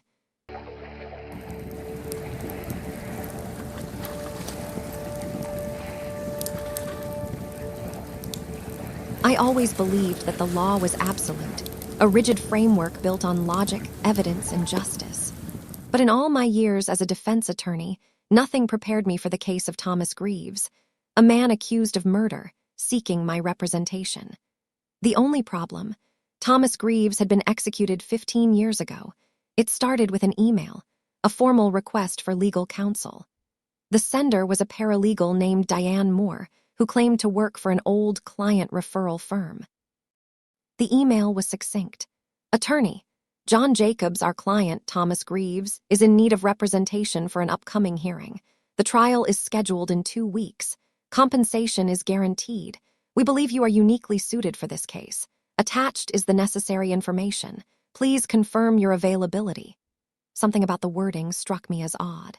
The firm name was unfamiliar, and I had never heard of Diane Moore. But lawyers don't turn down well-paying clients without good reason. I downloaded the case file, expecting a routine read. What I found made my stomach tighten. Thomas Greaves, charged with first-degree murder, executed by lethal injection on October 14, 2010. And yet somehow his name was listed for a pretrial hearing in 2 weeks. I double-checked the legal databases. The execution was public record, confirmed by multiple sources. There was no surviving family who could be fighting for posthumous justice. This case shouldn't exist. I replied to the email, requesting a meeting. Within an hour, Diane Moore responded with an address, an old law office downtown, one I had never been to before. As I stepped outside, the last sliver of sunlight dipped behind the buildings, casting long, skeletal shadows along the empty street. The file in my hand felt heavier than it should, almost as if it pulsed with some unseen weight. A sudden gust of wind rattled the loose panes of glass in the office window behind me. I turned instinctively, half expecting to see the woman staring from the doorway. But the reception area was dark, empty. A shiver traced my spine. The whole exchange had been off. The way she vanished so suddenly, the way the air thickened with something unspoken. And her eyes, void of emotion of presence, as if she had already accepted something I hadn't. I swallowed hard and forced my legs to move. The pavement felt uneven beneath my feet as I walked toward my car. Streetlights flickered erratically, buzzing like insects trapped in glass. Sliding into the driver's seat, I tossed the file onto the passenger side and exhaled, willing the tension from my body. It was just an old building, a tired receptionist, an overactive imagination. I reached for the file again, flipping it open under the dim glow of my dashboard lights. The first page bore a name, Elias Vance, the accused. Underneath, a grainy black and white photo stared up at me. A man, gaunt-faced, his eyes shadowed in a way that made them seem almost hollow. The longer I looked, the more unsettling the image became. His lips were parted just slightly, not in a smile, not in speech. As if caught in the middle of an exhale, a strange, almost metallic taste crept into my mouth. Then, from the back seat, a whisper, faint, like a breath drawn too close to my ear. "You shouldn't have taken the case." My stomach twisted violently. My hands turned ice cold against the steering wheel. Slowly, so slowly, I lifted my eyes to the rearview mirror. At first, I saw nothing but darkness. Then, in the dim reflection, a figure, sitting motionless in the back seat, watching me. The air in the courtroom thickened, pressing against my skin like an unseen weight. I gripped the edges of my briefcase, my knuckles whitening, trying to steady my breath. But the moment felt wrong, too heavy, too still. Thomas Greaves sat unnervingly still beside me, his black suit pristine, yet there was something off about the way it fit. Like it had been tailored for a body that no longer moved quite like the living. His fingers, too long and too slender, tapped idly against the table in a rhythm I couldn't place. I stole a glance at the gallery. Empty, not a single spectator. No court reporters, no security, no jury, just rows of wooden benches stretching into shadowed corners as if they continued into a space much larger than the room itself. The gavel had struck, but the judge's bench remained vacant. Greaves let out a breathy chuckle, his voice like paper scraping against stone. "You look uneasy." My pulse hammered in my throat. "This isn't possible. I swallowed hard, forcing the words past the lump in my throat. "You were executed 20 years ago." He turned his head toward me, the movement slow, deliberate, the way a puppet's head might tilt when its strings were pulled. His lips barely parted when he spoke. "And yet, here I am." A sudden creak echoed from the judge's bench. The chair behind it shifted, moving as if something had just taken its seat. But there was no one there. Then a voice, deep, reverberating. "Proceed." I flinched. My body screamed to run to wake up, but I was rooted to the spot. The fluorescent lights above flickered, humming like distant whispers. The scent of old paper and something damp, something rotten clung to the air. Greaves leaned in closer, his breath impossibly cold against my skin. "You asked who I was accused of killing." I couldn't answer. My throat had closed up. His voice dropped to a whisper. "You, tomorrow." The walls groaned as if the courtroom itself was breathing. The judge's gavel struck again, and the shadows stretched toward me. The trial had begun. The whispers in the gallery swelled, shifting from hushed murmurs to something more guttural, more insidious. Words slithering together in a language I didn't understand, but felt in the marrow of my bones. I gripped the table, my nails pressing into the wood, grounding myself against the overwhelming sensation of being watched. Not by people, not by things, even by something older, something hungry. The judge's presence solidified at the bench, but his face, God, his face, was still nothing more than a smudged blur, as though reality itself refused to define him. His voice was cold, final. "Proceed." I turned back to Thomas Greaves. His grin had widened, but his eyes, they weren't human. Not anymore. "You have to win, Attorney Jacobs," he whispered, the words crawling under my skin like centipedes. "Or you'll never leave." The air in the courtroom thinned. Every breath was an effort, like inhaling through fabric soaked in something damp. My pulse thundered in my ears, each beat pounding against the walls of my skull. This wasn't real. This couldn't be real. And yet the weight of unseen eyes pressed down on me. The distorted echoes of my own voice lingered far longer than they should have. The judge's gavel remained suspended in the air as though time itself waited. I was defending myself. In a trial I didn't know I was part of. I swallowed, my throat dry as dust. "What happens if I lose?" I asked, though I already knew. Greaves' smile didn't waver. "You already know." The judge's gavel came down, and the courtroom sighed. The moment my fingers brushed the doorknob, a frigid shock raced up my arm. The metal burned with a cold so absolute, it felt like sinking into frozen water. My breath hitched, my vision tunneling as the whispers turned into shrieks, wretched, overlapping voices crying out in anguish, in hunger. Behind me, the courtroom unraveled. The walls no longer held shape but moved, expanding and contracting like the insides of a living thing. The judge's bench splintered, black tendrils slithering up its sides like veins. The jury, those hollow-eyed things, stood now, their mouths open in soundless screams. The hands reached again, stretching from the gallery, elongated and unnatural. They clawed at my sleeves, my throat, my hair. Ice-cold fingertips dragged along my skin, leaving behind a sensation of sinking into something endless. I pulled, twisted, wrenched myself free. Thomas yanked me forward, his grip firm, his expression eerily calm amidst the chaos. As if he had done this before. The door was right there. But every step forward made it seem farther away, stretching into eternity. No, I won't be trapped here. I forced my legs to move faster. My lungs burned, my heartbeat thundering against my ribs. The screams behind me grew unbearable, raw and jagged, scraping against my eardrums like broken glass. Then a single voice rose above the rest. Low. Commanding, not human. "You belong to us now." The words slammed into my chest, a physical force. The darkness closed in, wrapping around my legs, dragging me backward.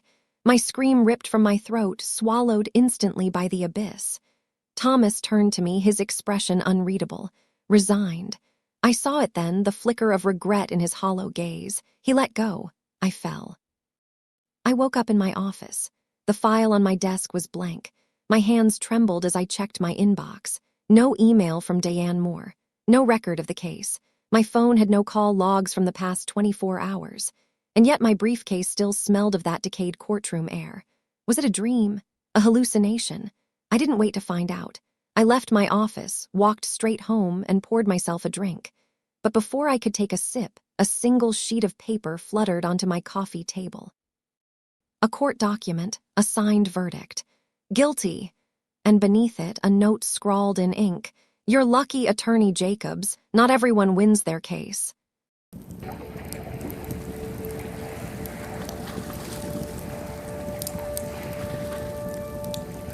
Oscar pressed the record button, his camera's red light blinking like a heartbeat. "All right, guys, tonight's the night. We're finally doing it. An overnight stay in Manila's most haunted hotel room." His voice, laced with forced excitement, echoed slightly in the empty hallway of the Luna Grand Hotel. The building had been shut down for over a decade, yet tonight he had managed to book room 306, a place infamous for guests who reported waking up outside their locked doors or experiencing inexplicable time gaps. Some even claimed to have never checked out at all. Oscar had spent years debunking ghost stories and viral horror claims on his YouTube channel, Haunt Hunter X. He had made a career out of laughing at flickering lights, eerie whispers, and so-called paranormal experts who mistook creaky floorboards for ghosts. But as he stood before the scratched wooden door of room 306, something inside him tensed. He shook it off. "It's all in my head," he muttered and turned the key. The room was disappointingly normal. A queen-sized bed, a faded armchair by the window, and an old TV sitting atop a wooden dresser. The wallpaper curled at the edges, and the air smelled faintly of mildew and something stale, like old perfume. Oscar placed his camera on the desk, setting up his equipment. "Okay, let's test the EMF meter." He turned on the device, expecting the usual static interference. The needle twitched for a second, then dropped to 0. "Nothing unusual," he said to the camera. "Same as every other so-called haunted location."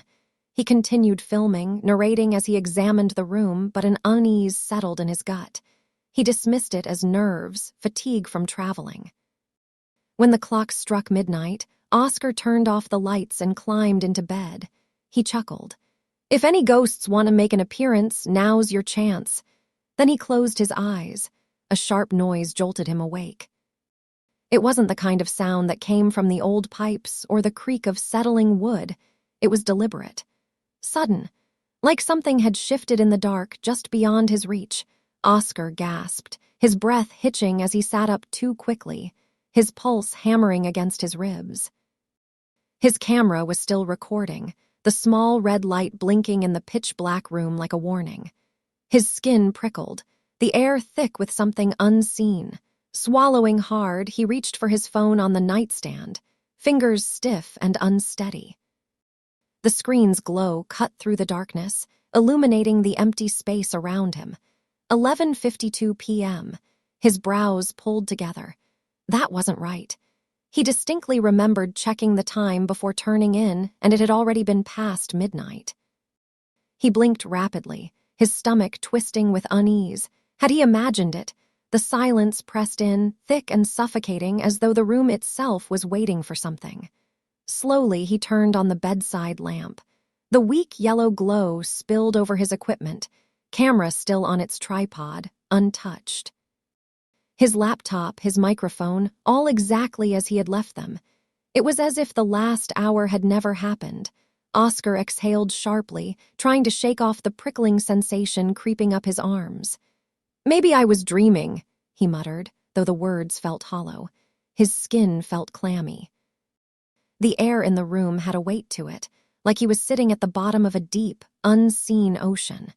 No, he needed to stay logical. Determined, he restarted the recording, forcing a casual tone into his voice even as his throat felt tight. "All right, guys, something weird just happened. I swear I went to sleep, but now it's like time rewound itself." He offered a shaky chuckle, but it felt wrong in the stillness of the room. Forced, out of place. Climbing back into bed, he let his head hit the pillow, staring at the ceiling. He listened, every muscle in his body tense, waiting for something, anything, to explain the gnawing sense of wrongness. Sleep didn't come easy, and when it finally did, he wasn't alone. A dull thud woke him. Oscar sat up abruptly. The room was silent, but something felt off. His breath hitched as he reached for his phone again. 11:52 p.m. His fingers tightened around the device. No, this wasn't right. This wasn't possible. He checked his camera. It had reset, recording as if the night had just started. What the hell is going on? His voice cracked slightly. He grabbed his bag and rushed to the door. The knob wouldn't budge. He twisted it harder. Locked, his pulse spiked. No, no, no, no. He hadn't locked it. He distinctly remembered leaving it unlocked for a quick escape. He pounded on the door. "Hello, is anyone out there?" Silence. The air in the room thickened. Oscar's eyes darted to the mirror above the dresser. His reflection stood still, too still. It didn't move at the same time he did. His stomach twisted. He turned back to the door, ramming his shoulder against it. "Let me out." The second he blinked, he was back in bed. Oscar screamed, bolting upright. His body was slick with sweat, his pulse a violent drumbeat against his ribs. The air in the room felt thick, stagnant, suffocating, as if the walls themselves were pressing in. His eyes darted to the digital clock on the nightstand. 11:52 p.m. No, no, no, no. The realization slammed into him like a fist to the gut. He was trapped. Every time he tried to leave, time rewound, erasing any attempt to escape. His fingers trembled as he snatched his phone, the cold glass screen slick in his palm. He dialed Mark, his best friend, his anchor to reality. It rang, and for a fleeting second, relief loosened the tight grip of panic around his chest. Then the line connected, and his stomach dropped. Not because Mark answered, but because the voice on the other end was his own. All right, guys, tonight's the night. We're finally doing it. An overnight stay in Manila's most haunted hotel room. Oscar's breath stilled in his throat. His own voice played back at him, but it wasn't right. The audio warped, stretched, like a recording played on a broken tape deck. A fraction of a second too slow. As if something or someone was repeating his words just behind him. His fingers went numb. The phone slipped from his grasp, clattering onto the hardwood floor. And then, the whispering started, soft at first. A faint murmur like the rustling of sheets in an empty bed. But it built, rising, multiplying, until the voices were everywhere. Crawling from the walls, the ceiling, slithering under the bed, surrounding him. A single voice broke through the cacophony. Close, too close. Stay, a breath against his ear. Oscar snapped. He lunged for his camera, gripping it with white-knuckled desperation, and hurled it at the wall. Plastic shattered on impact, pieces of the lens scattering across the floor. But the red light, that damned blinking red light, kept glowing, pulsing, watching. His breath came ragged. His chest burned. He turned to the window. Locked. Fingers scrambling, he grabbed the bedside lamp, its cord snapping free as he swung it with all his strength. The glass shattered, for a second. Then, impossibly, the cracks sealed. The splintered web of broken glass healed itself, smooth and untouched, as if the impact had never happened. Oscar staggered back, his heartbeat a frantic roar in his ears. He turned in slow, disbelieving horror. The air was colder now. A shadow stretched unnaturally across the floor, reaching for him. His voice trembled. "I don't want to stay here." The whispering stopped. The walls groaned. The floorboards shuddered beneath him, and the room answered. "But we want you to." Oscar lost track of how many times he tried, how many times he clawed at the door, how many times he shattered the mirror, smashed the clock, screamed until his throat was raw. Nothing changed. Sleep. Wake. 11:52 p.m., his body betrayed him, growing weaker with each cycle. Hunger gnawed at his ribs, but there was no food, no water. Just the same suffocating air, the same four walls, the same cursed moment in time looping endlessly. He didn't know if it had been days, weeks, maybe longer. Time wasn't real here. Not anymore. At some point, Oscar stopped fighting. He slumped into the chair by the window, staring out at the city beyond the glass. Neon lights flickered. Cars moved in the distance. Life continued outside these walls. A world he would never reach. The hotel had won, and that was when the door creaked open. The sound, soft, deliberate, sent an ice pick of fear down his spine. For the first time in forever, something had changed. A figure stood in the doorway. A man. He wasn't a shadow, wasn't some blurred apparition. He was real. His hollowed-out cheeks, the way his clothes hung loose on his frame, the unnatural stillness in his stance. His skin looked thin, paper-like, as if time had drained him to his very essence. Oscar's breath hitched. His muscles tensed, but his body didn't move. The man tilted his head. His lips barely moved when he spoke. "Welcome." The word was a whisper, but it carried through the room like a tolling bell. Oscar's fingers dug into the arms of the chair. The silence between them stretched, heavy, expectant. Then, "I was like you once." Oscar's stomach lurched. His mouth felt dry. "But you learned to stop trying." The man smiled. The expression didn't reach his eyes. They were sunken, dark, as if they had seen things Oscar wasn't ready to comprehend. Oscar's voice cracked. "Stop trying to do what?" The man turned slightly, glancing toward the open door. For a moment, Oscar thought he was leaving. Instead, he whispered, almost fondly, "To leave." Oscar's pulse pounded against his ribs. "And eventually, you'll understand." The air grew colder. The walls seemed to press closer. He swallowed, throat dry. "Understand what?" The man didn't answer. He just turned, stepping into the hallway. As he crossed the threshold, he spoke one last time, that some places don't let you go. Then the door closed. No footsteps echoed beyond it, no sound at all. Oscar didn't move. He didn't run for the door, didn't fight the inevitable. Because deep down, he already knew. His gaze drifted to the nightstand, to the dull glow of the clock. 11:52 p.m.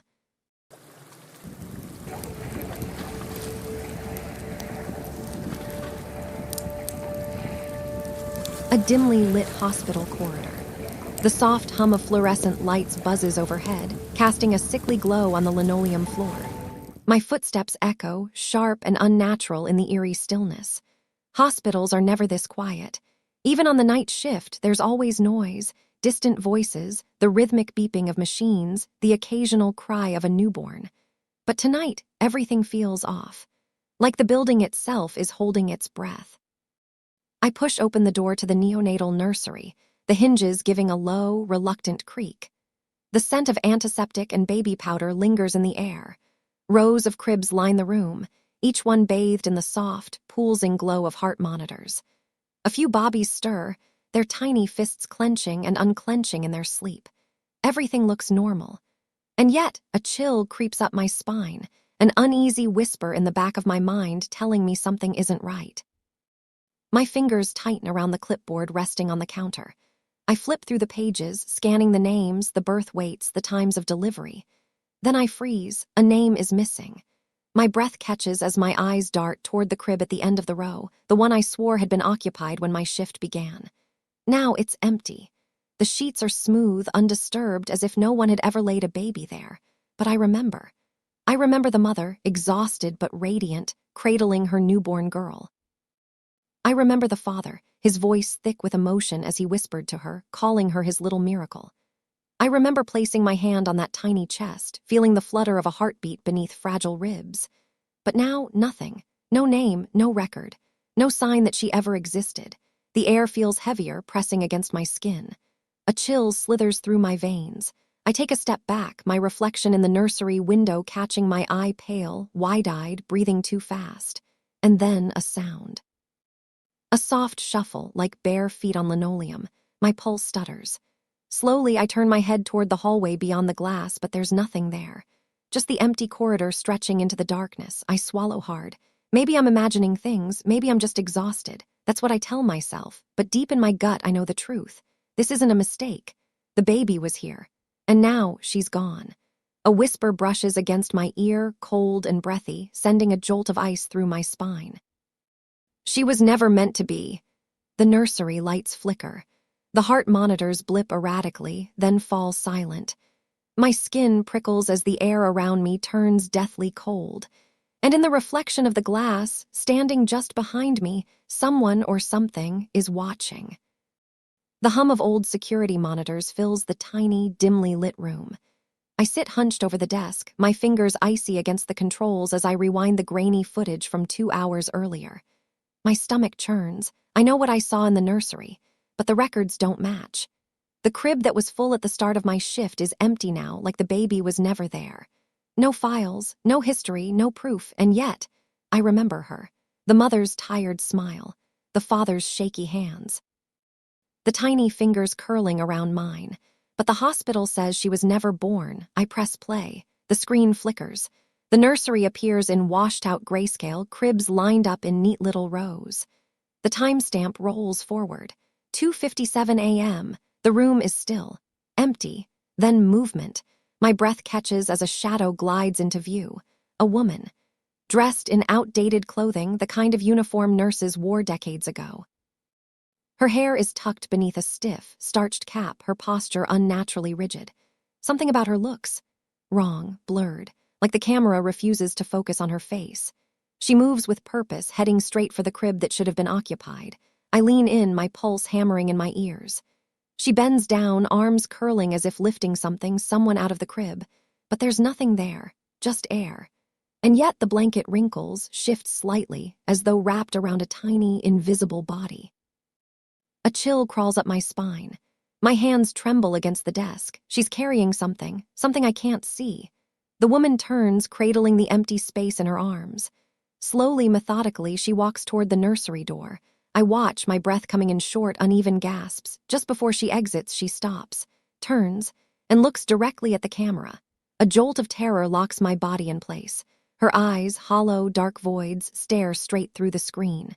Through me. A suffocating dread fills the tiny room, pressing against my chest. I can't breathe. I can't move. And then the monitor cuts to static. Somewhere in the hospital, a baby's cry echoes through the empty halls, but there are no newborns left in the nursery, and there never were. The scent of old paper and antiseptic clings to the air as I flip through brittle hospital records, my fingertips smudging dust across the yellowed pages. The overhead light flickers, casting jittery shadows across the desk. My heart pounds, my breath shallow. I know what I saw on that footage. I just need proof. The dates blur together until one makes me freeze. 1963. A list of names. Missing infants. My pulse stutters. The disappearances, they'd happened before. The pages creak as I turn them. Black and white photographs of hospital staff stare back at me. My skin prickles. And then I see her. My stomach twists into knots. The woman from the footage, her face is clearer here, sharper, more real. But those eyes, the same hollow, unblinking stare that burned through the camera screen. Evelyn Carter, a nurse in the maternity ward, accused of stealing newborns, of taking them in the dead of night.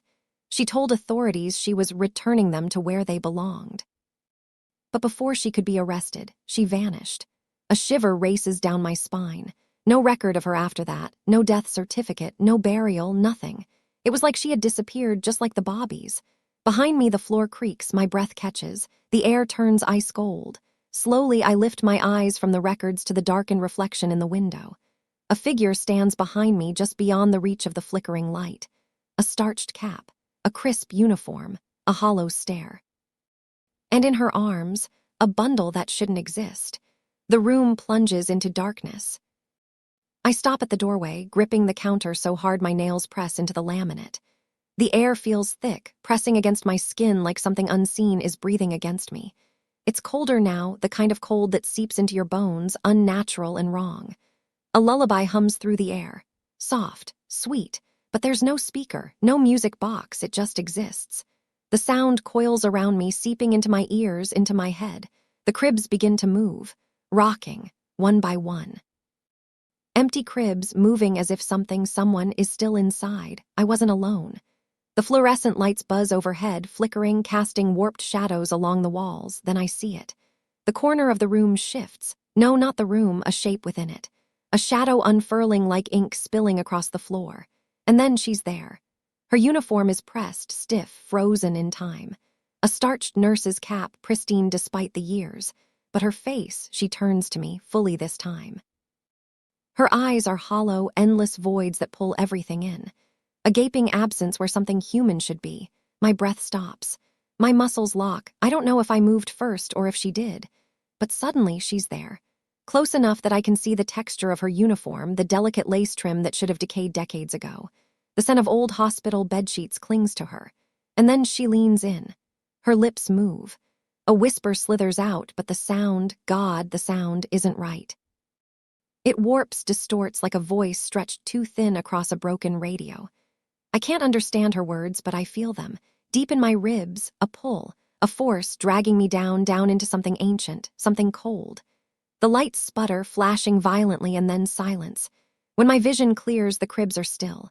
The lullaby is gone. My breath stutters in my chest. They're empty, every single one. The Bobby's gone. She moves, slow, deliberate, turning toward the door. But before she leaves, she stops, tilts her head, an unspoken invitation. A choice. My lungs burn, my pulse pounds in my ears, my feet won't move. The screen lingers as I hesitate.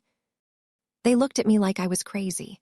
The head nurse leaned forward, hands folded neatly on the table, her expression carefully neutral. There are no missing Bobbies. There are no records. Are you feeling all right? I felt the room tilt around me, the fluorescent lights buzzing overhead like a swarm of invisible insects. My fingers clenched into my palms beneath the table. No records. No missing Bobbies. Then what the hell did I see?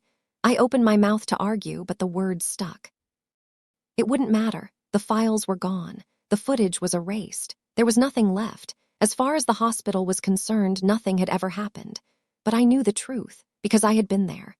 I had heard the lullaby humming through the empty nursery, drifting from nowhere and everywhere at once. I had seen the cribs rocking as if something unseen was still nestled inside. and I had felt the air grow thick, pressing against my skin like a pair of unseen hands. Then she had appeared. A nurse in an outdated uniform, her cap crisp, her hair neatly tucked beneath it. Her body impossibly still, except for the way her head slowly turned to face me. Her eyes, God, those eyes, were nothing but hollow pits, staring, knowing. She had whispered something to me. The words were garbled, stretched, distorted, like a voice warping through an old cassette tape played in reverse. I hadn't understood her, but I felt it. A pull. A force dragging me toward something ancient and cold. The lights flickered, the nursery blinked into darkness, and when they flared back to life, the cribs were empty. Every single one. And just like that, they were gone. I don't know how long I stood there, my breath ragged, my body trembling. But when I turned back toward the glass, my reflection wasn't alone. She was there, standing behind me, watching, waiting. And no one believes me.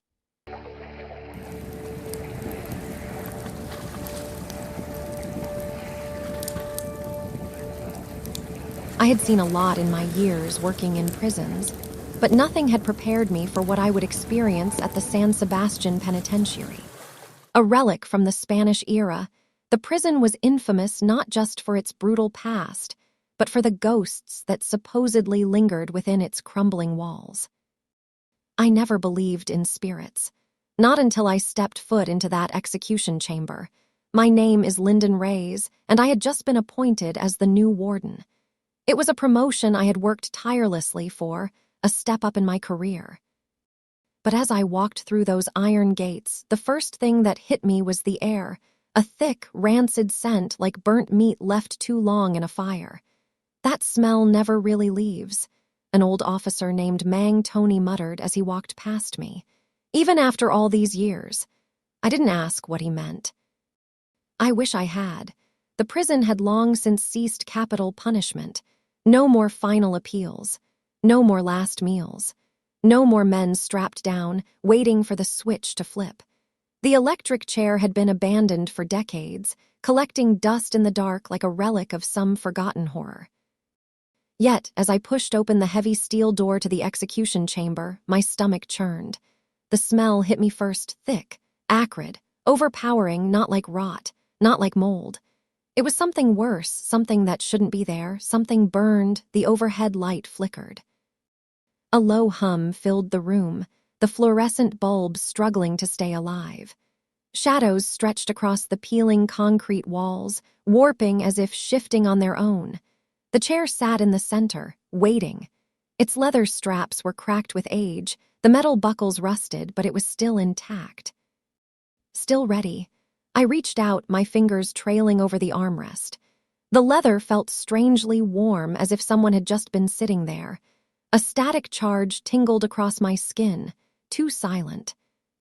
The kind of silence that pressed against your eardrums, that made you aware of every breath, every heartbeat. Then, "Do you hear that?" A whisper. I turned sharply. A guard stood behind me, his face pale beneath the dim light. His Adam's apple bobbed as he swallowed. "Hear what?" I asked, but my own voice felt too loud, almost intrusive in the suffocating stillness. The guard hesitated. His eyes darted to the chair, then to the doorway, as if something unseen had brushed against him. "Never mind." His voice was tight, too tight. He looked away. "Let's go." I didn't argue. But that night, as I lay in my quarters within the prison compound, I understood. The room was cold, the kind of cold that seeped into your bones. My bed was stiff, the thin blanket offering little comfort. But exhaustion weighed heavy on me, and eventually I drifted into uneasy sleep. Then, a crackling noise, low, faint, like old radio static. I stirred, eyes fluttering open. My room was still. Shadows pooled in the corners. The wind howled softly outside. I turned onto my side. The clock on the wall read 3:13 a.m. The noise came again. A whisper of electricity, a faint, almost imperceptible hum. I sat up. My skin prickled. That smell, thick, burnt, closer now then from the darkness, leather creaking like straps being pulled tight. The hairs on the back of my neck rose. My breathing slowed, my pulse hammering in my ears. The room was empty, but I wasn't alone. And in the distance, past the locked doors of the execution chamber, past the forgotten corridors of this prison, the electric chair buzzed to life. I woke to the sound of screaming, not distant shouts, not the usual angry outbursts from restless inmates. No, these were raw, agonized cries, inhuman wails that clawed at the silence, twisting through the concrete halls like something alive. I bolted upright, a cold sweat slicking my skin. My pulse slammed against my ribs. A riot. An escape attempt no alarms blared. No heavy boots thundered down the corridors, just those screams. I fumbled for my flashlight, my hands trembling as I clicked it on. The beam cut through the darkness, shaking slightly as I stepped into the corridor. The air felt wrong, thick, suffocating like a storm was about to break. The prison was still, too still. The guards at their stations weren't rushing toward the noise. They weren't calling for backup. They just stood there, faces pale, eyes wide, like they'd heard it too. "Did you hear that?" My voice came out hoarse, barely above a whisper. One of the guards, Martinez, hesitated just a second too long. "No, sir." He was lying. I could see it in his face, the tightness in his jaw, the way his fingers clenched around his baton, but I didn't push. I just nodded and backed away, the weight of their silence pressing against my spine as I turned. The next morning, I found myself drawn back to the execution chamber. The scent hit me the moment I stepped inside, burnt flesh, thick, lingering, stronger than before. My breath caught in my throat as my flashlight skimmed over the chair, untouched, unused for decades. But as I reached out, my fingers brushing against the worn leather straps, warm, a slow, creeping dread unfurled in my stomach. Then I saw it, a thin wisp of smoke curling from the bindings. Fresh, my breath hitched. My body screamed at me to run, to leave, to pretend I hadn't seen it. But I just stood there, staring. Somewhere in the distance, faint and almost swallowed by the walls, I heard the screaming start again. Over the next few weeks, the air inside the prison grew thicker, heavier, wrong. Guards whispered among themselves, voices low and nervous. Some refused to patrol near the execution chamber after dark, their footsteps faltering before they even reached the door. Others spoke of shadows, moving when no one was there to cast them. I caught Martinez one night, gripping his rosary so tightly his knuckles went white. He wouldn't meet my eyes. "Something's in there, sir," he muttered. "Something that ain't ever leaving." I needed to see for myself. So one night, long past lights out, I stepped inside the execution chamber alone. The air inside was stale, thick with something unseen, pressing against my skin like unseen hands. I lowered myself onto the cold, hard floor, the concrete biting against my legs. My gaze locked onto the chair. It sat there, silent. Waiting, hours passed, nothing, just the rhythmic sound of my own breathing, the distant hum of the prison, the weight of exhaustion settling into my bones. I almost convinced myself it was just a story. Then the lights flickered. A single buzz, a faint tremor in the bulbs overhead, then again and again. The smell hit next, thick, acrid, suffocating. The stench of burning flesh flooded my nostrils, clawing its way down my throat until I gagged. Then came the screaming, not from the hall, not from a distant cell. It was here. With me, inside the room. My breath hitched as I turned toward the chair. Smoke curled from its armrests. The old, rusted metal buckles rattled, trembling as if an invisible force was straining against them. And then click, the distinct mechanical snap of a switch being flipped. I saw him. A man, strapped down, his eyes bulging in raw terror, veins bulging against his skin. His mouth twisted in a scream I couldn't hear, but I could feel.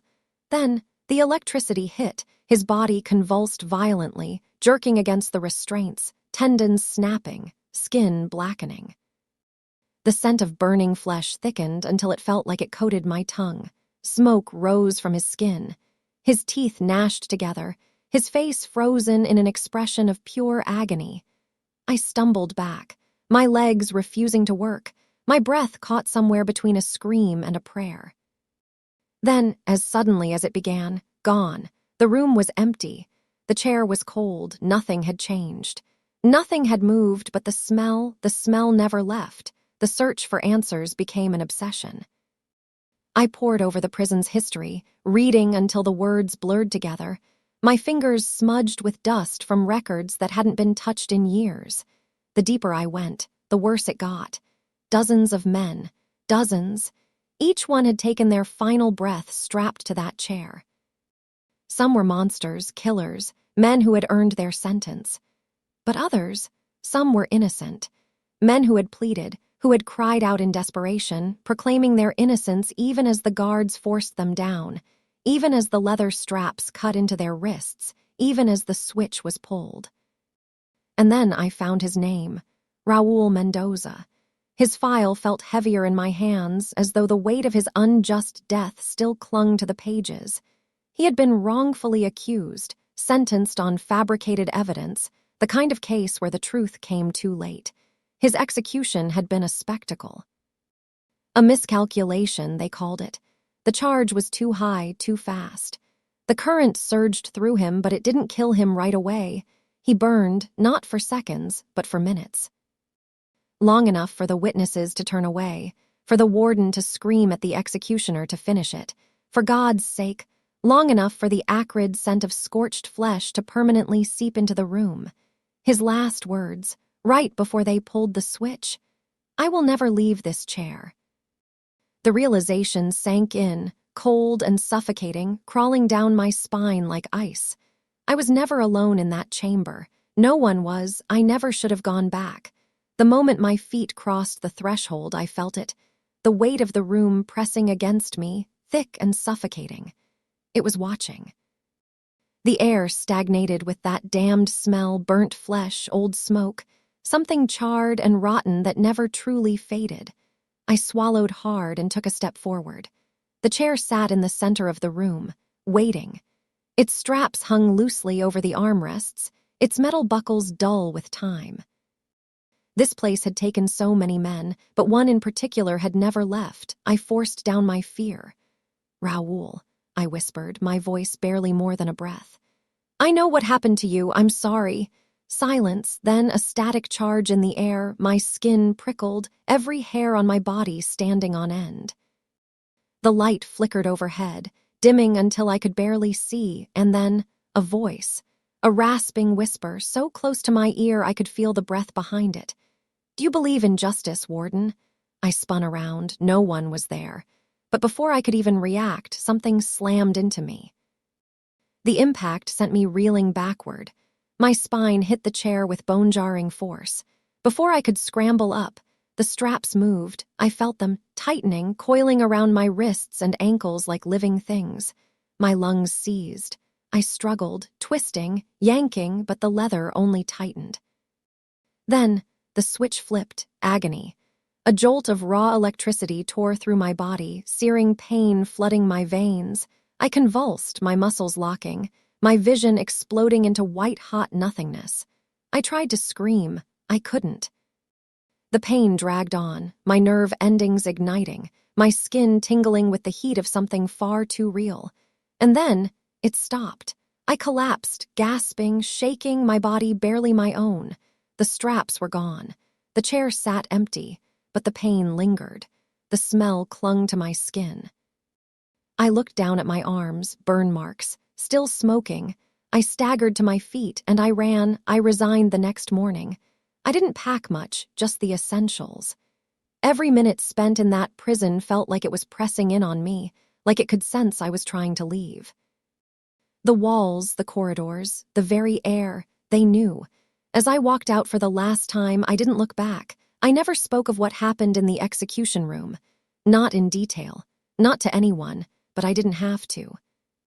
Because every new warden who steps into San Sebastian Penitentiary eventually asks the same question. Why does this place still smell like burning flesh? And the answer, some horrors never fade, some screams never stop echoing, and some souls refuse to leave. Even now, when I close my eyes at night, I still hear it. That switch. The sound of Raul Mendoza dying over and over again.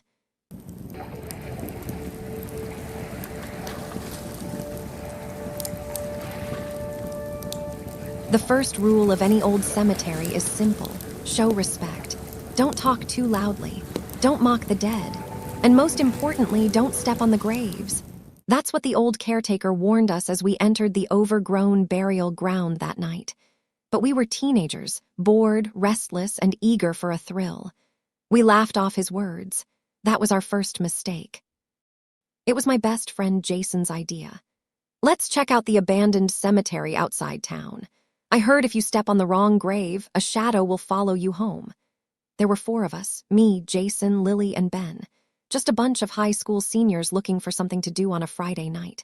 We parked at the rusted gate and climbed over, landing on damp, uneven ground. The air was thick, carrying the scent of old earth and something faintly metallic. The cemetery was ancient, forgotten by time. We walked between the crumbling tombstones, some so worn down that the names were unreadable. The full moon cast long, jagged shadows across the graves. Then Jason did it. He stomped his foot on a tilted headstone. "Oops," he smirked. "Guess I just pissed off a ghost." Lily punched his arm. "Don't be an idiot." But Ben, always the jokester, followed suit. He exaggerated a step onto another grave, grinning. "Come haunt me, ghosties." I felt uneasy. Maybe it was the way the wind suddenly died, or how the night seemed unnaturally silent. But I didn't say anything. I should have. The ride home felt longer than usual. The road stretched ahead, swallowed in the dim glow of our headlights, the trees on either side looming like silent sentinels. Jason kept checking the rearview mirror, his fingers tightening on the wheel. "You see that?" he muttered, voice low. "See what?" Lily asked, barely looking up from her phone. Jason hesitated. "I thought I saw someone behind us, walking." A pause. "But there's nothing there." Ben snorted. "The ghosts are coming for you, man." We all laughed, but it wasn't real laughter. It was the kind people use to shake off a creeping unease. I turned, glancing through the back window. Just the dark road stretching behind us. Empty. Still, the feeling lingered. By the time I got home, the unease had burrowed deep into my chest. Something felt off. The house was quiet, the kind of silence that felt unnatural, like the air was waiting for something to happen. I climbed into bed, pulling the covers up tight. The wind whispered against the glass, rattling the window pane, but that wasn't what unsettled me. It was the feeling, the prickling sensation of being watched. I turned onto my side, trying to ignore it. My heartbeat slowed, my eyelids heavy. Then tap, tap, tap. Soft, faint, almost imperceptible. The kind of sound that at first you tell yourself you imagined. I lay still, my breath catching in my throat. Another tap, then another. I turned, my pulse thundering in my ears. My window loomed in the darkness, the curtains slightly parted. I could see my reflection in the glass, my own wide eyes staring back at me, just my reflection. I exhaled shakily, shoulders sagging, just the wind, just my nerves. Then a bloom of fog spread across the glass, as if someone was breathing on the other side. My breath hitched. And then I saw it. A smudge. No, a handprint. Long fingers pressed against the glass. I scrambled back, nearly tumbling off the bed, my chest tightening like a vice. My mind screamed at me to run, to move, to do something, but I couldn't. I could only stare. Outside, the street was empty. The trees swayed. There was no one there, and yet that handprint remained. My phone buzzed violently on my nightstand, and I nearly jumped out of my skin. With trembling fingers, I grabbed it, squinting at the screen. A message from Jason. "Dude, did you hear tapping on your window last night?" The fear crept in slowly, like a sickness settling into our bones. At first, it was easy to dismiss. Sleep paralysis, overactive imagination. But as the nights passed, denial became impossible. Lily started sleeping with her lights on. She swore she saw figures standing in the dim corners of her room, just standing, unmoving, watching. The shadows stretched longer than they should, flickering in ways that light and logic couldn't explain. Ben's dog, usually fearless, refused to enter his bedroom. It stood at the threshold, ears pinned back, growling at nothing. No matter how much he coaxed or bribed, the dog wouldn't cross the doorway. One night, Ben tried picking him up, carrying him inside. The moment they stepped in, the dog thrashed wildly in his arms, yelping, clawing to escape. Jason's experiences were the worst. He barely spoke about them, but the exhaustion in his eyes told us everything. He swore something was in his room at night, watching him, standing at the foot of his bed. He never saw it move. Only when he blinked did it change position, shifting closer. The fear followed us into the daylight. Shadows loomed in places where they shouldn't. Our reflections in mirrors seemed off, just slightly delayed. Whispers lingered in empty rooms. By the end of the week, none of us were sleeping. That night, we met in Jason's garage, sitting in a tight circle, the fluorescent light humming weakly above us. Jason's voice was low, firm. "We pissed something off." Lily, pale and shaken, hugged her arms around herself. "We have to go back." Ben scoffed, but there was no humor in his voice. "Go back where? The cemetery, and do what? Apologize to dirt?" I swallowed. The thought of returning sent a cold weight sinking into my stomach, but I knew, we all knew. "Maybe," I said, voice barely above a whisper. "Maybe that's exactly what we need to do." No one argued, because deep down we knew it was waiting for us to come back. The night wrapped around us like a shroud, thick and oppressive. The moon barely pierced through the shifting clouds, casting long, skeletal shadows over the crumbling headstones. The further we walked, the more the world seemed to tighten, like the cemetery itself was swallowing us whole. Every step felt heavier, like wading through unseen hands grasping at our ankles. The air had changed. It wasn't just cold, it was wrong. Thick, stagnant, humming with something unseen, something watching. Jason cleared his throat, but his voice wavered. "Okay, sorry." The words fell flat, swallowed by the dense silence. Even the wind had died, leaving behind only the suffocating stillness. Lily lowered herself to her knees, her breath coming in quick, uneven gasps. "We didn't mean disrespect," she whispered, her voice trembling. She pressed her hands together, bowing her head. "Please let us go in peace." A beat of silence. Then the wind came, sharp, violent, howling through the cemetery like a scream. It tore through the trees, rattling dead branches and sending loose dirt spiraling into the air.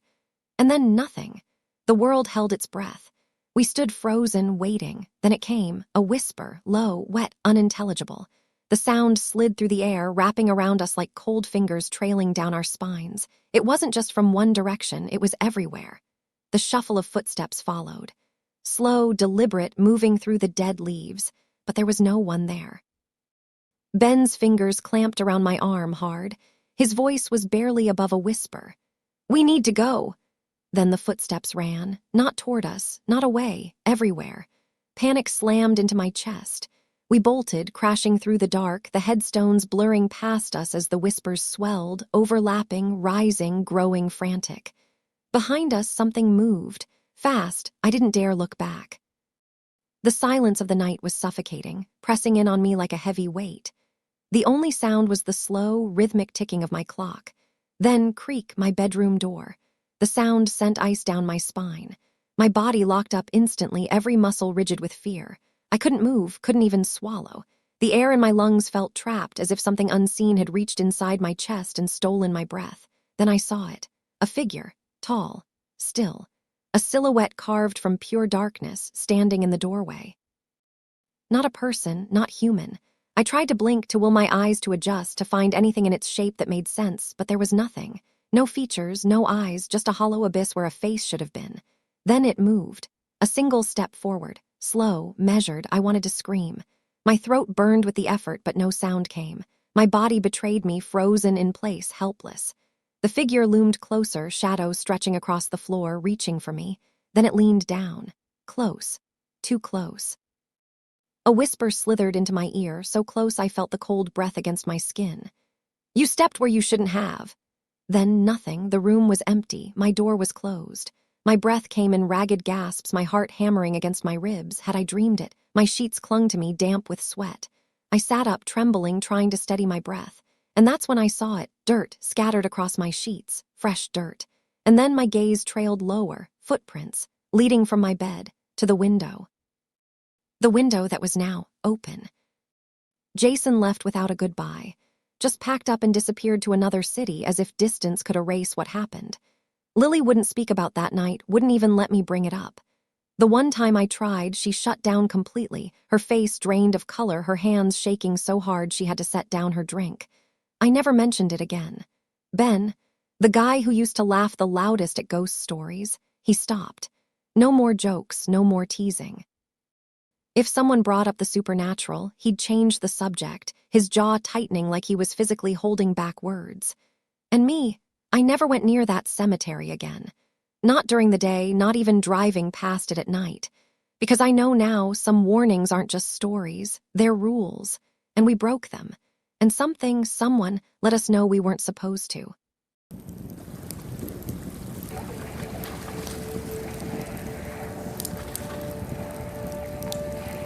Tick, tick, tick. The sound of the clock drilled into my skull, relentless, sharp, and wrong. I gripped my pencil tighter, my fingers slick with sweat, the wood digging into my skin. The exam paper before me swam in and out of focus, the words shifting like something alive, something mocking. It's just another test, I told myself. Just another stupid, impossible test. But my pulse was hammering too hard, my breath too shallow. Something wasn't right, I swallowed, glancing at the time. 10:15 a.m. The test started at 10 sharp, I was sure of it. But how? How had I been sitting here for what felt like hours? I looked around. Lisa sat hunched over her paper, gnawing on the end of her pencil until her lips were stained with graphite. Mary Kay flipped her pages back and forth, faster and faster, as if she could will the answers to appear. Eva, she wasn't even writing. She was frozen, fingers digging into the desk, her knuckles white, they felt it too. I could see it in their faces, the panic, the exhaustion. This wasn't normal. This wasn't real. The clock ticked again, louder. I blinked and suddenly, my paper was blank. No. No, that wasn't possible. I answered question 1. I remember answering it. My fingers trembled as I picked up my pencil again, pressing it to the paper. Rachel. My breath caught. The voice came from the front of the room. Slow, deliberate, curling through the silence like smoke. I forced myself to look up. The professor stood there, his suit wrinkled and faded, like it had been left in an attic for decades. His eyes sunken, empty, waiting. "If you don't finish the exam," he said, voice dry as paper, "you fail." The words settled in my chest like a weight. I nodded quickly, dropping my gaze. Across the room, Lisa let out a small whimper, her pencil moving frantically. Her fingers, I sucked in a sharp breath. Her fingers were cracked, bleeding, splitting open along the knuckles. The pencil pressed too deep, nearly carving into the wood of her desk. When did that happen? Then, a sharp gasp. A chair scraping against the floor, I turned just in time to see Mary Kay vanish. 1 second she was there. The next, she was gone. Her desk sat empty, her test unfinished, her seat cold. Eva sucked in a breath beside me. She leaned forward, whispering just loud enough for me to hear. She got an answer wrong. Lisa let out a strangled sob, her scribbling turning frantic. I flipped through my own exam, my pulse roaring in my ears. At the bottom of the last page, scrawled in red ink, were words that hadn't been there before. 1 wrong answer and you disappear. I had to get out of here. I pushed back my chair. The legs screeched against the floor, shattering the heavy silence. The professor's eyes snapped to me, sharp as knives. "Sit down." The room darkened, the walls breathed. The clock ticked faster, tick, tick, tick, tick, an inescapable countdown. My stomach twisted. My pulse pounded. The air felt thick, suffocating. I swallowed back a scream. I sat, no wrong answers. No mistakes, or I'd be next. My fingers trembled as I picked up my pencil again. The lead met paper. The ink seeped in like blood, and I began to write. Tick, tock, tick. The clock on the wall hasn't moved, but I can hear it. A slow, deliberate rhythm, each tick pressing against my skull like the tap of a hammer. I stare down at the test paper in front of me. My fingers are clammy against the pencil, smudging the answer sheet. One more question. One final question. I should feel relief, but my stomach twists with something colder, sharper. The last question isn't math. It's not science. It's not even something that belongs in an exam. What time did you enter the classroom? I feel my breath hitch. I look up at the clock. It still says 10:15 a.m. It has always said 10:15 a.m. I try to think back, walking into the classroom, sitting down, opening the booklet. But there's nothing. Just a gaping hole where my memory should be. I don't remember coming in. I don't remember before. Something shifts behind me. A cold breath tickles the nape of my neck. "Finish the exam, Rachel," the professor whispers. His voice slithers through my ears like something alive, something unnatural. My fingers tighten around the pencil. I don't want to look at him. I don't want to see his face. But I can feel him leaning in, the scent of dry paper and something rotten clinging to him. Lisa and Eva were here. I remember them sitting beside me, scribbling furiously, their faces etched with fear. But now their seats are empty. Their tests are gone because they got something wrong. I swallow hard. My throat is dry, the air thick like dust settling in an abandoned room. I have to answer. I stare at the paper, heart pounding, my pulse loud in my ears. I could guess. I could write anything. But what if it's wrong? I hear the professor move. The creak of leather shoes. The grin I refuse to see curling wider. "Time's up," he murmurs. I close my eyes. I write an answer. The pencil breaks against the paper, then everything vanishes. Somewhere else, a door creaks open. A new student steps inside. The clock reads 10 a.m. The professor waits at the front, smiling. "Welcome," he says. "Your exam begins now."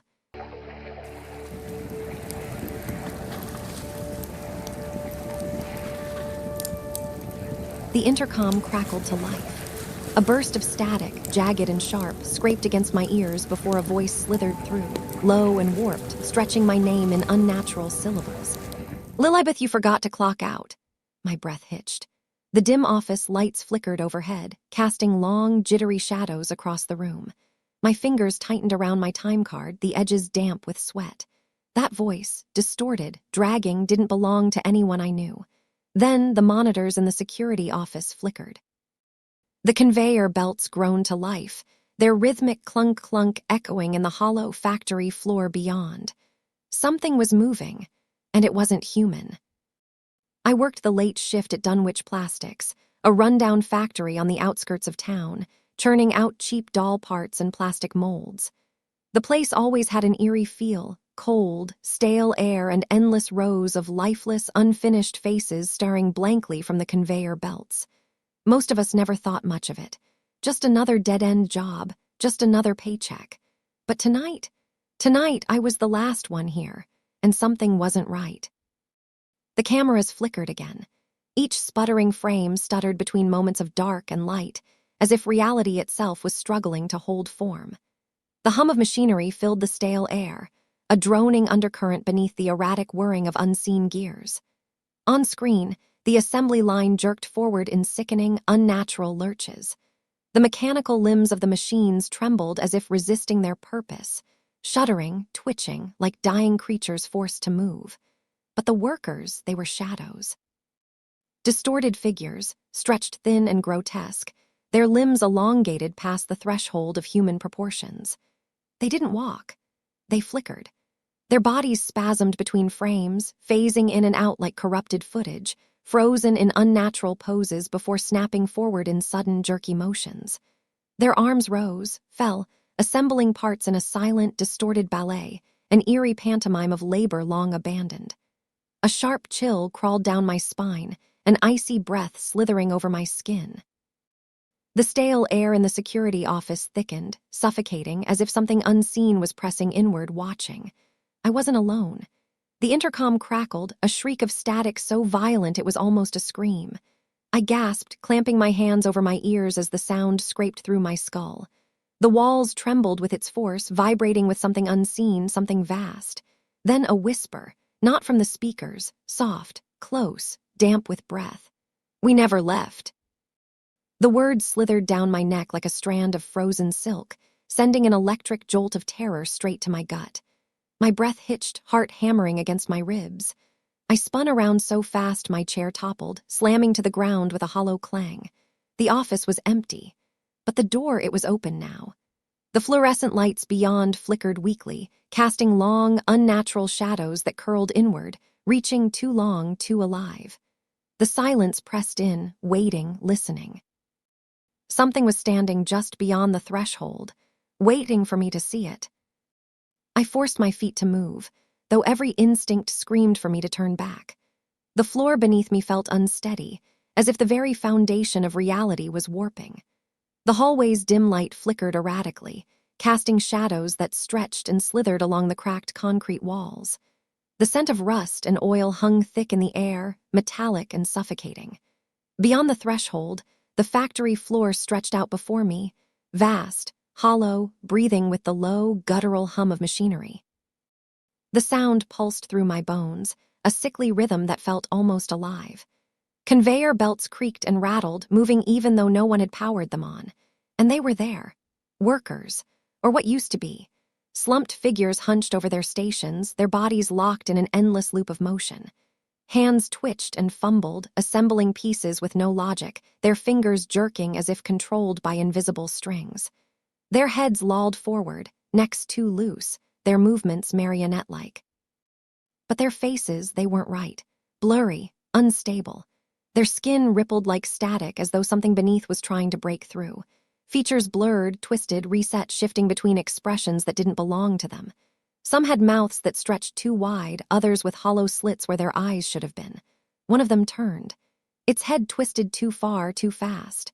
A mouth gaped open, stretching wider than humanly possible, black and empty, a void where a scream should have been. They all turned. Their heads snapped toward me in unison, a sickening chorus of cracking vertebrae and grinding cartilage. Their necks should not have bent that way. My stomach lurched. The nearest one twitched. Its body convulsed, glitching, one moment still, the next, closer. No steps, no movement, just closer. My pulse pounded, a hammering rhythm against my ribs, my breath hitched, the air too thick, too cold. The factory walls seemed to tighten, closing in. The intercom screeched again, a wailing burst of static, then a voice, hollow and crackling. "Clock out, Lilibeth, clock out before they do." The figures lunged. I bolted. My shoes pounded against the concrete, the impact rattling up my legs, but I barely felt it over the deafening roar of my pulse. The factory groaned around me, a deep, unnatural sound, metal protesting, machines wheezing like dying beasts. Overhead lights flickered erratically, casting jagged, broken shadows that didn't stay where they should. I ran. The time clock loomed ahead, glowing faintly in the dim haze of industrial dust and cold, stagnant air. The machinery trembled, conveyor belts grinding and screeching as if something massive was shifting beneath them. Shadows slithered across the floor, stretching too far, curling at the edges like grasping fingers. And then one of them lurched forward. Its body convulsed, limbs folding in on themselves, bones bending the wrong way before snapping into place. The movement was all wrong, glitching, stuttering, jerking forward in broken frames of reality. My breath hitched, my stomach turning to ice. It was wearing my uniform, my name tag. The lettering gleamed under the flickering lights, Lilibeth. The thing twitched, its face shifting like melting wax, contorting, smoothing, reforming my face. I choked on a gasp, my fingers stretching toward the time clock, so close, inches away, a hand seized my wrist. Cold, viscous, like something dredged from the bottom of a stagnant lake.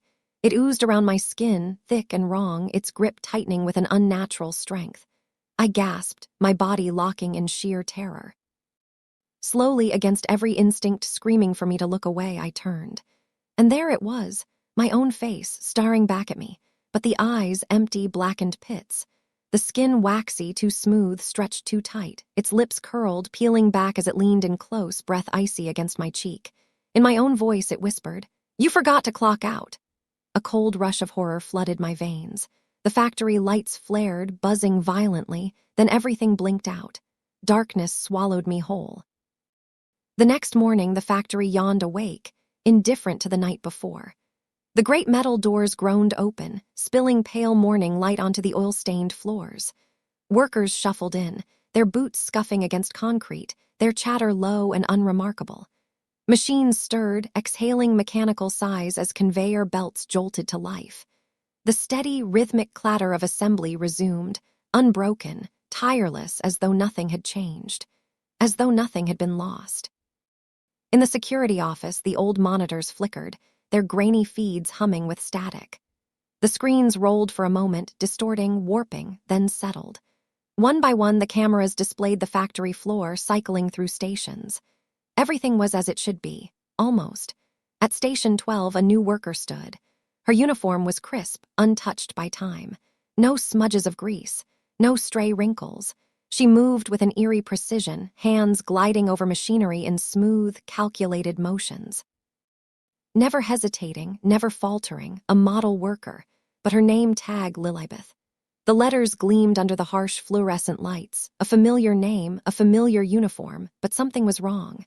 The cameras buzzed, lines of static writhing across the screen. The feed trembled, glitching just for a second, and her eyes were empty, not tired, not vacant, not distracted, just empty, hollow, cold. Two black voids that didn't blink, didn't flicker, didn't see. On the assembly line, the machines continued their work. The factory never stopped.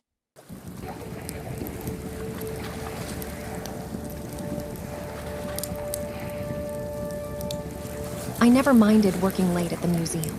In fact, I preferred it. Fewer visitors meant fewer distractions, and I could take my time appreciating the history that surrounded me.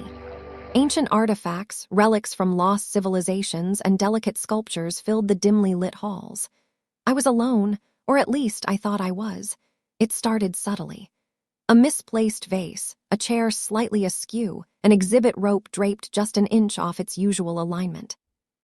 At first, I convinced myself that the janitorial staff had been careless, but when I checked the security footage, the objects seemed to shift on their own. I shook it off. Maybe I was imagining things, but then I saw it with my own eyes. The air was thick, almost humid, carrying the faint scent of aged parchment and dust, a scent I had long grown accustomed to but now felt suffocating. My pulse thrummed in my ears as I turned the corner, my flashlight casting long, jagged shadows against the ancient relics lining the walls. The rustling stopped. A silence so heavy it pressed against my skull settled over the hallway. I swallowed hard, forcing my breathing to steady. The museum had always been quiet at night, but this was different. It was the kind of silence that felt alive, waiting. Then, a soft shuffle. The beam of my flashlight trembled as I swept it across the exhibit. The towering statues of jackal-headed gods and falcon-eyed kings stood as they always had, frozen in time. Their painted irises gleamed in the dim light, and for a brief, stomach-clenching second, I swore one of them had turned its head ever so slightly. I took a step closer. The golden mask of the pharaoh was in its usual glass case, but something was wrong. The case was fogged over from the inside. A cold sweat prickled down my spine. The temperature in the hall plummeted, making my breath turn visible in the dim glow of the emergency lights. And then, against the impossibility of logic and reason, something pressed against the glass from within. A single handprint, not fresh, not human. The fingers were elongated, unnaturally slender, their tips ending in sharp, almost claw-like points. The imprint was smudged, as though whoever or whatever had touched the glass had done so with a trembling, desperate grip. A single thought pounded through my head. The case had been locked, sealed. A whisper slithered through the air, a voice both near and impossibly distant. The words were in a language I didn't recognize, but their meaning slithered into my bones like ice. The pharaoh's mask caught the light again, its golden surface shifting, molding, as if the face beneath was shifting, changing. And then I saw it. A pair of hollow, deep-set eyes, empty voids where there should have been carved stillness. But they were not still. They were looking directly at me. Darkness swallowed the room, thick and absolute, as if the very walls had closed in around me. My breath came sharp and shallow, the silence stretching impossibly long.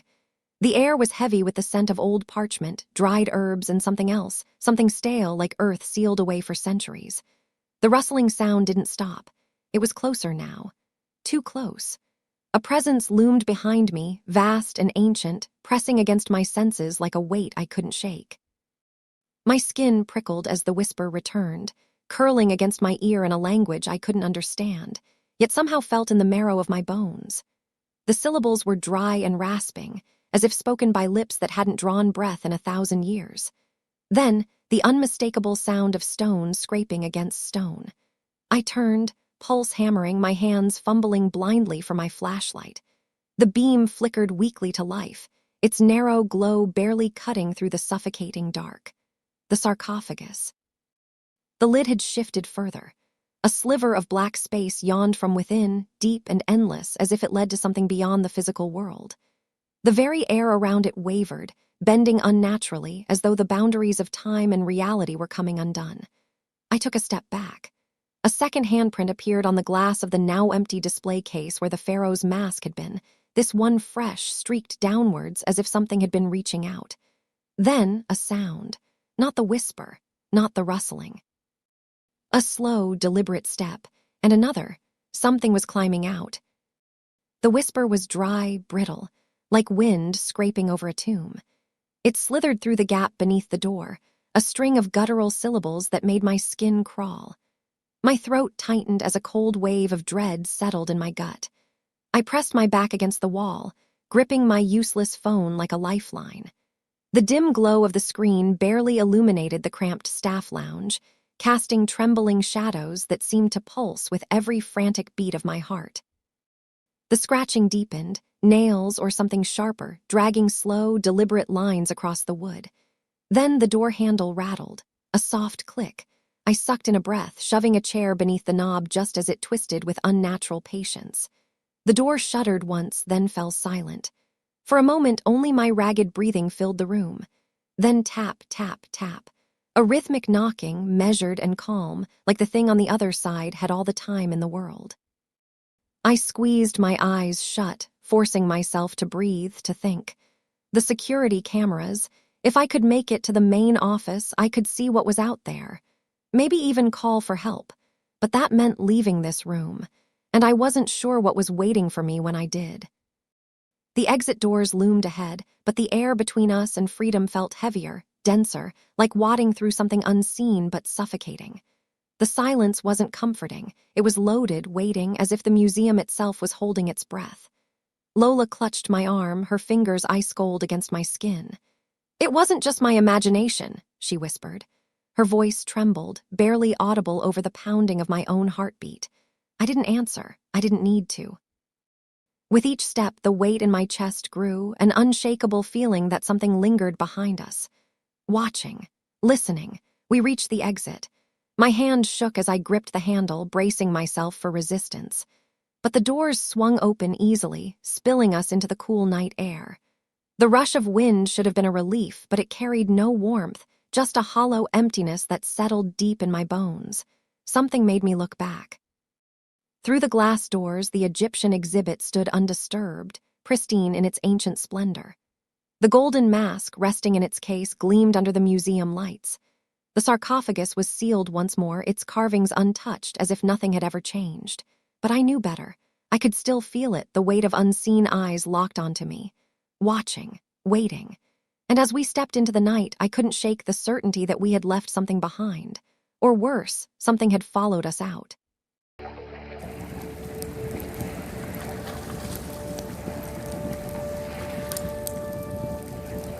The station appeared out of nowhere. 1 second, the highway was nothing but an endless stretch of darkness, my gas gauge taunting me with its blinking red light. Then, as if the world had glitched, there it was, a lonely, run-down gas station, sitting under the dim, flickering glow of a single street lamp. It didn't feel right. The air had been thick and humid for miles, but now it was cold, unnaturally so. No wind, no crickets, not even the hum of distant cars. Just silence. Dead silence.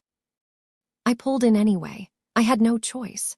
My tires crunched over gravel, the sound unsettling in the unnatural quiet. My headlights slashed across the building's exterior, faded paint peeling from the wood, a dusty window revealing nothing but darkness inside. The neon, open sign above the door wasn't even lit. But the pump still worked. Or at least it looked like it did. Stepping out of the car sent a shiver down my spine. The air felt wrong against my skin, thick and stale, like the air inside an abandoned house sealed for decades.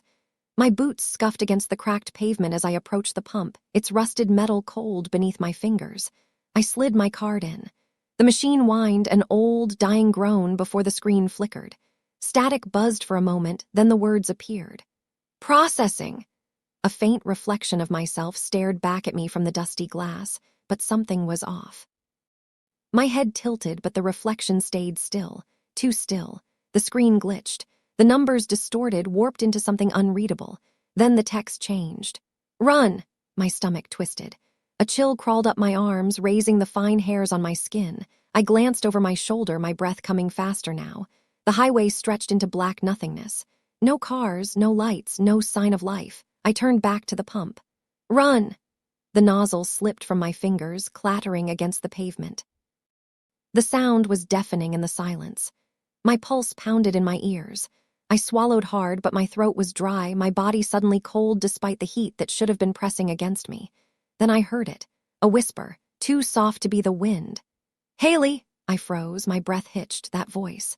I turned sharply, my boots scraping against the concrete, my eyes scanning the empty lot.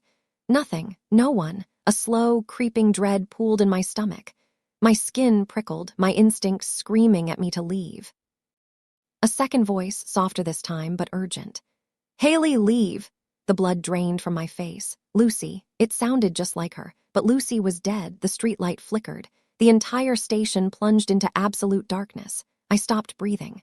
The light stuttered back to life a second later, but something had changed. The air was colder, heavier, pressing against my chest like unseen hands.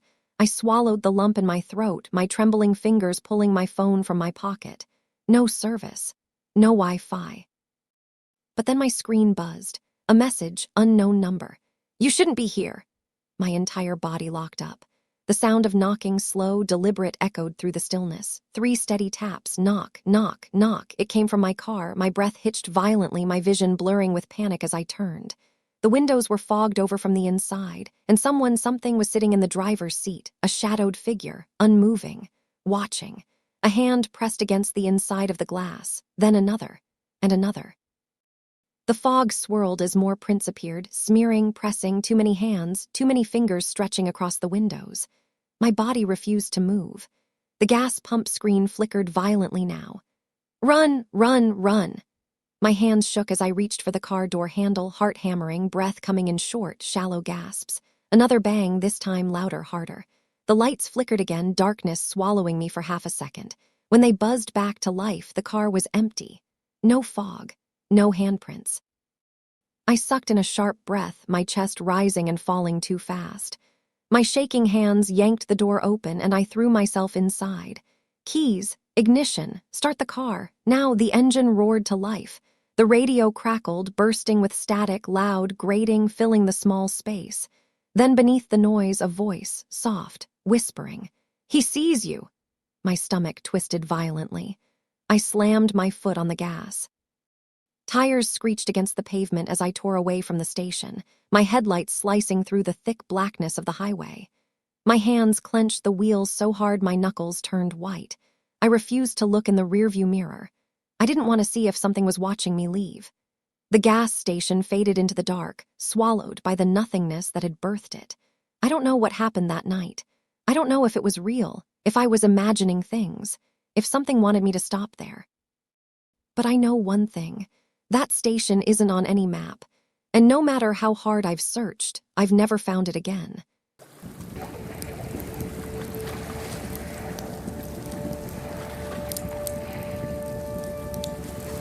I've worked construction for over a decade.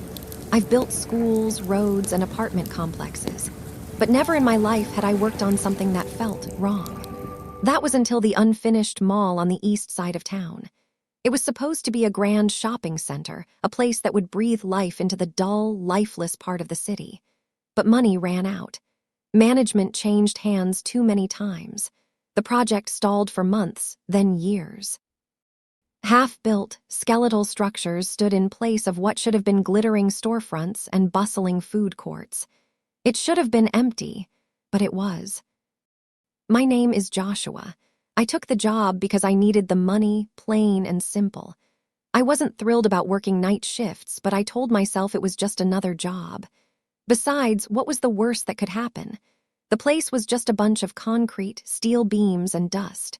Or so I thought. It started small, a shadow flitting in my peripheral vision. The sound of footsteps crunching on debris when no one was there. You hear things on construction sites, especially at night, the wind howling through gaps in the structure, rats scurrying through pipes. I told myself it was just that, then I saw them. At first, it was just one figure, a woman in a red dress walking between the unfinished storefronts. I called out, thinking maybe she was a lost resident or a trespasser. But she didn't respond. She didn't even acknowledge me. When I moved closer, she turned a corner. When I followed, she was gone. I should have left then. I should have told my boss I quit. But curiosity, or maybe plain stupidity, made me stay.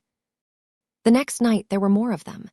At first, I thought they were late-night shoppers, lingering after hours. But something was wrong. A man in a business suit stood near the darkened storefronts, his face too still, his briefcase clutched too tightly. A child, small and shadowed, held a bright red balloon that never moved, not even when the air conditioning kicked on. A group of teenagers laughed by the empty food court, their voices warped and distant, as if carried from another time. A cold, creeping feeling coiled around my spine. "Daniel," I called my coworker over, my voice barely above a whisper. "You see that?" He squinted toward the food court, frowning. "See what?" I turned back, gone, every single one of them. The space where they had stood was empty, silent, untouched, no footprints, no echoes. A chill spread through my veins, slow and suffocating. The air itself felt aware, watching, waiting. The next morning, I gathered my nerve and told my boss. I expected a laugh, a pat on the back, a maybe you need some rest. Instead, his expression darkened. "You're not the first one to see them," he said quietly. "And you won't be the last." He hesitated, then leaned in, speaking lower, a rumor. One the higher-ups refused to acknowledge. Years ago, during the mall's construction, there was an accident. A support beam collapsed. Several workers were crushed instantly. The company settled things quickly, quietly. No news, no reports, no official records. But people who worked here at night, they still saw them, wandering, drifting, going through the motions of their last moments. I wanted to believe it was just a story. Some ghost tale passed around by tired employees. But deep down, in the part of me that still felt the weight of unseen eyes in the dark, I knew better. Things got worse. The figures weren't just distant shadows anymore. They were closer, watching, staring. Their faces, wrong, blurred, shifting as if they were caught between realities, their features flickering like an old television screen struggling to find a channel. One second, they almost looked normal. The next, hollow eyes, twisted mouths, expressions stretched into something inhuman. The air grew heavier, thick with a feeling I couldn't shake. Like something was pressing against my chest, waiting for me to acknowledge it. Then one night I saw Daniel. He was standing near the service entrance, shoulders tense, head slightly bowed, muttering. At first, I thought he was on the phone, maybe venting about a long shift. But as I stepped closer, I saw his hands empty. No phone, just his lips moving, whispering. To someone I couldn't see. A wave of nausea twisted my stomach. The air around him was colder. The hairs on my arms stood on end. "Daniel!" My voice came out sharper than I intended. He flinched, turning abruptly. His pupils were dilated. His skin ashen, damp with sweat. He blinked at me like I'd just yanked him out of a dream or a nightmare. What happened?" His voice was hoarse, distant. I swallowed the unease creeping up my throat. "Who were you talking to?" His eyes darted left, then right. For a long, breathless moment, he just stood there, breathing heavily. Then, in a whisper, almost too low to hear, "No one." "I wasn't talking to anyone." I didn't press him. But from that night on, Daniel changed. He stopped showing up to work. No calls, no messages, just gone. A few weeks later, I heard the rumors. He checked himself into a hospital. Something about voices that wouldn't stop. My last night at the site was the worst. The air felt wrong, thick, suffocating, heavy with something unseen. It clung to my skin like humidity, but instead of warmth, it carried a creeping, unnatural cold. Every breath felt like inhaling dust, old and stale, as if the very walls of the unfinished mall exhaled decay. Then the lights flickered. A faint hum pulsed through the wiring, the bulbs struggling, gasping. And for just a second, they were there. Dozens of them. Scattered across the vast emptiness of the mall. Silent, motionless, staring. Their expressions were unreadable, their faces blurred at the edges like distorted reflections in murky water. But their eyes were locked onto me. All of them. The woman in red, the businessman with the old briefcase. The laughing teenagers frozen mid-motion, their grins twisted into something too wide, too still. The lights went out. A void swallowed everything. I gasped, heart hammering, hands fumbling for my flashlight. The dark was suffocating, pressing in from all sides. And then a touch. A hand cold as death wrapping around my wrist. Tight, unyielding, wrong. I choked on a scream, my body lurching backward. But the grip held. I yanked, wrenching my arm free, my pulse hammering against my ribs.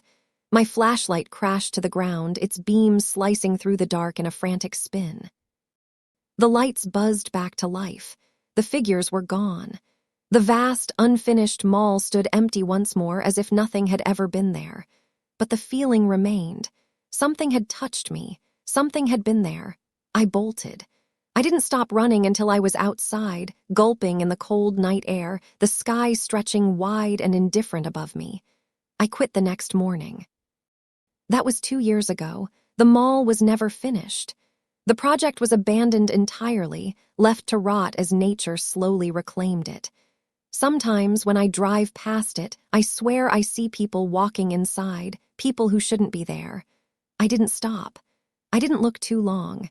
And I will never, ever go inside again. As always, thanks for listening.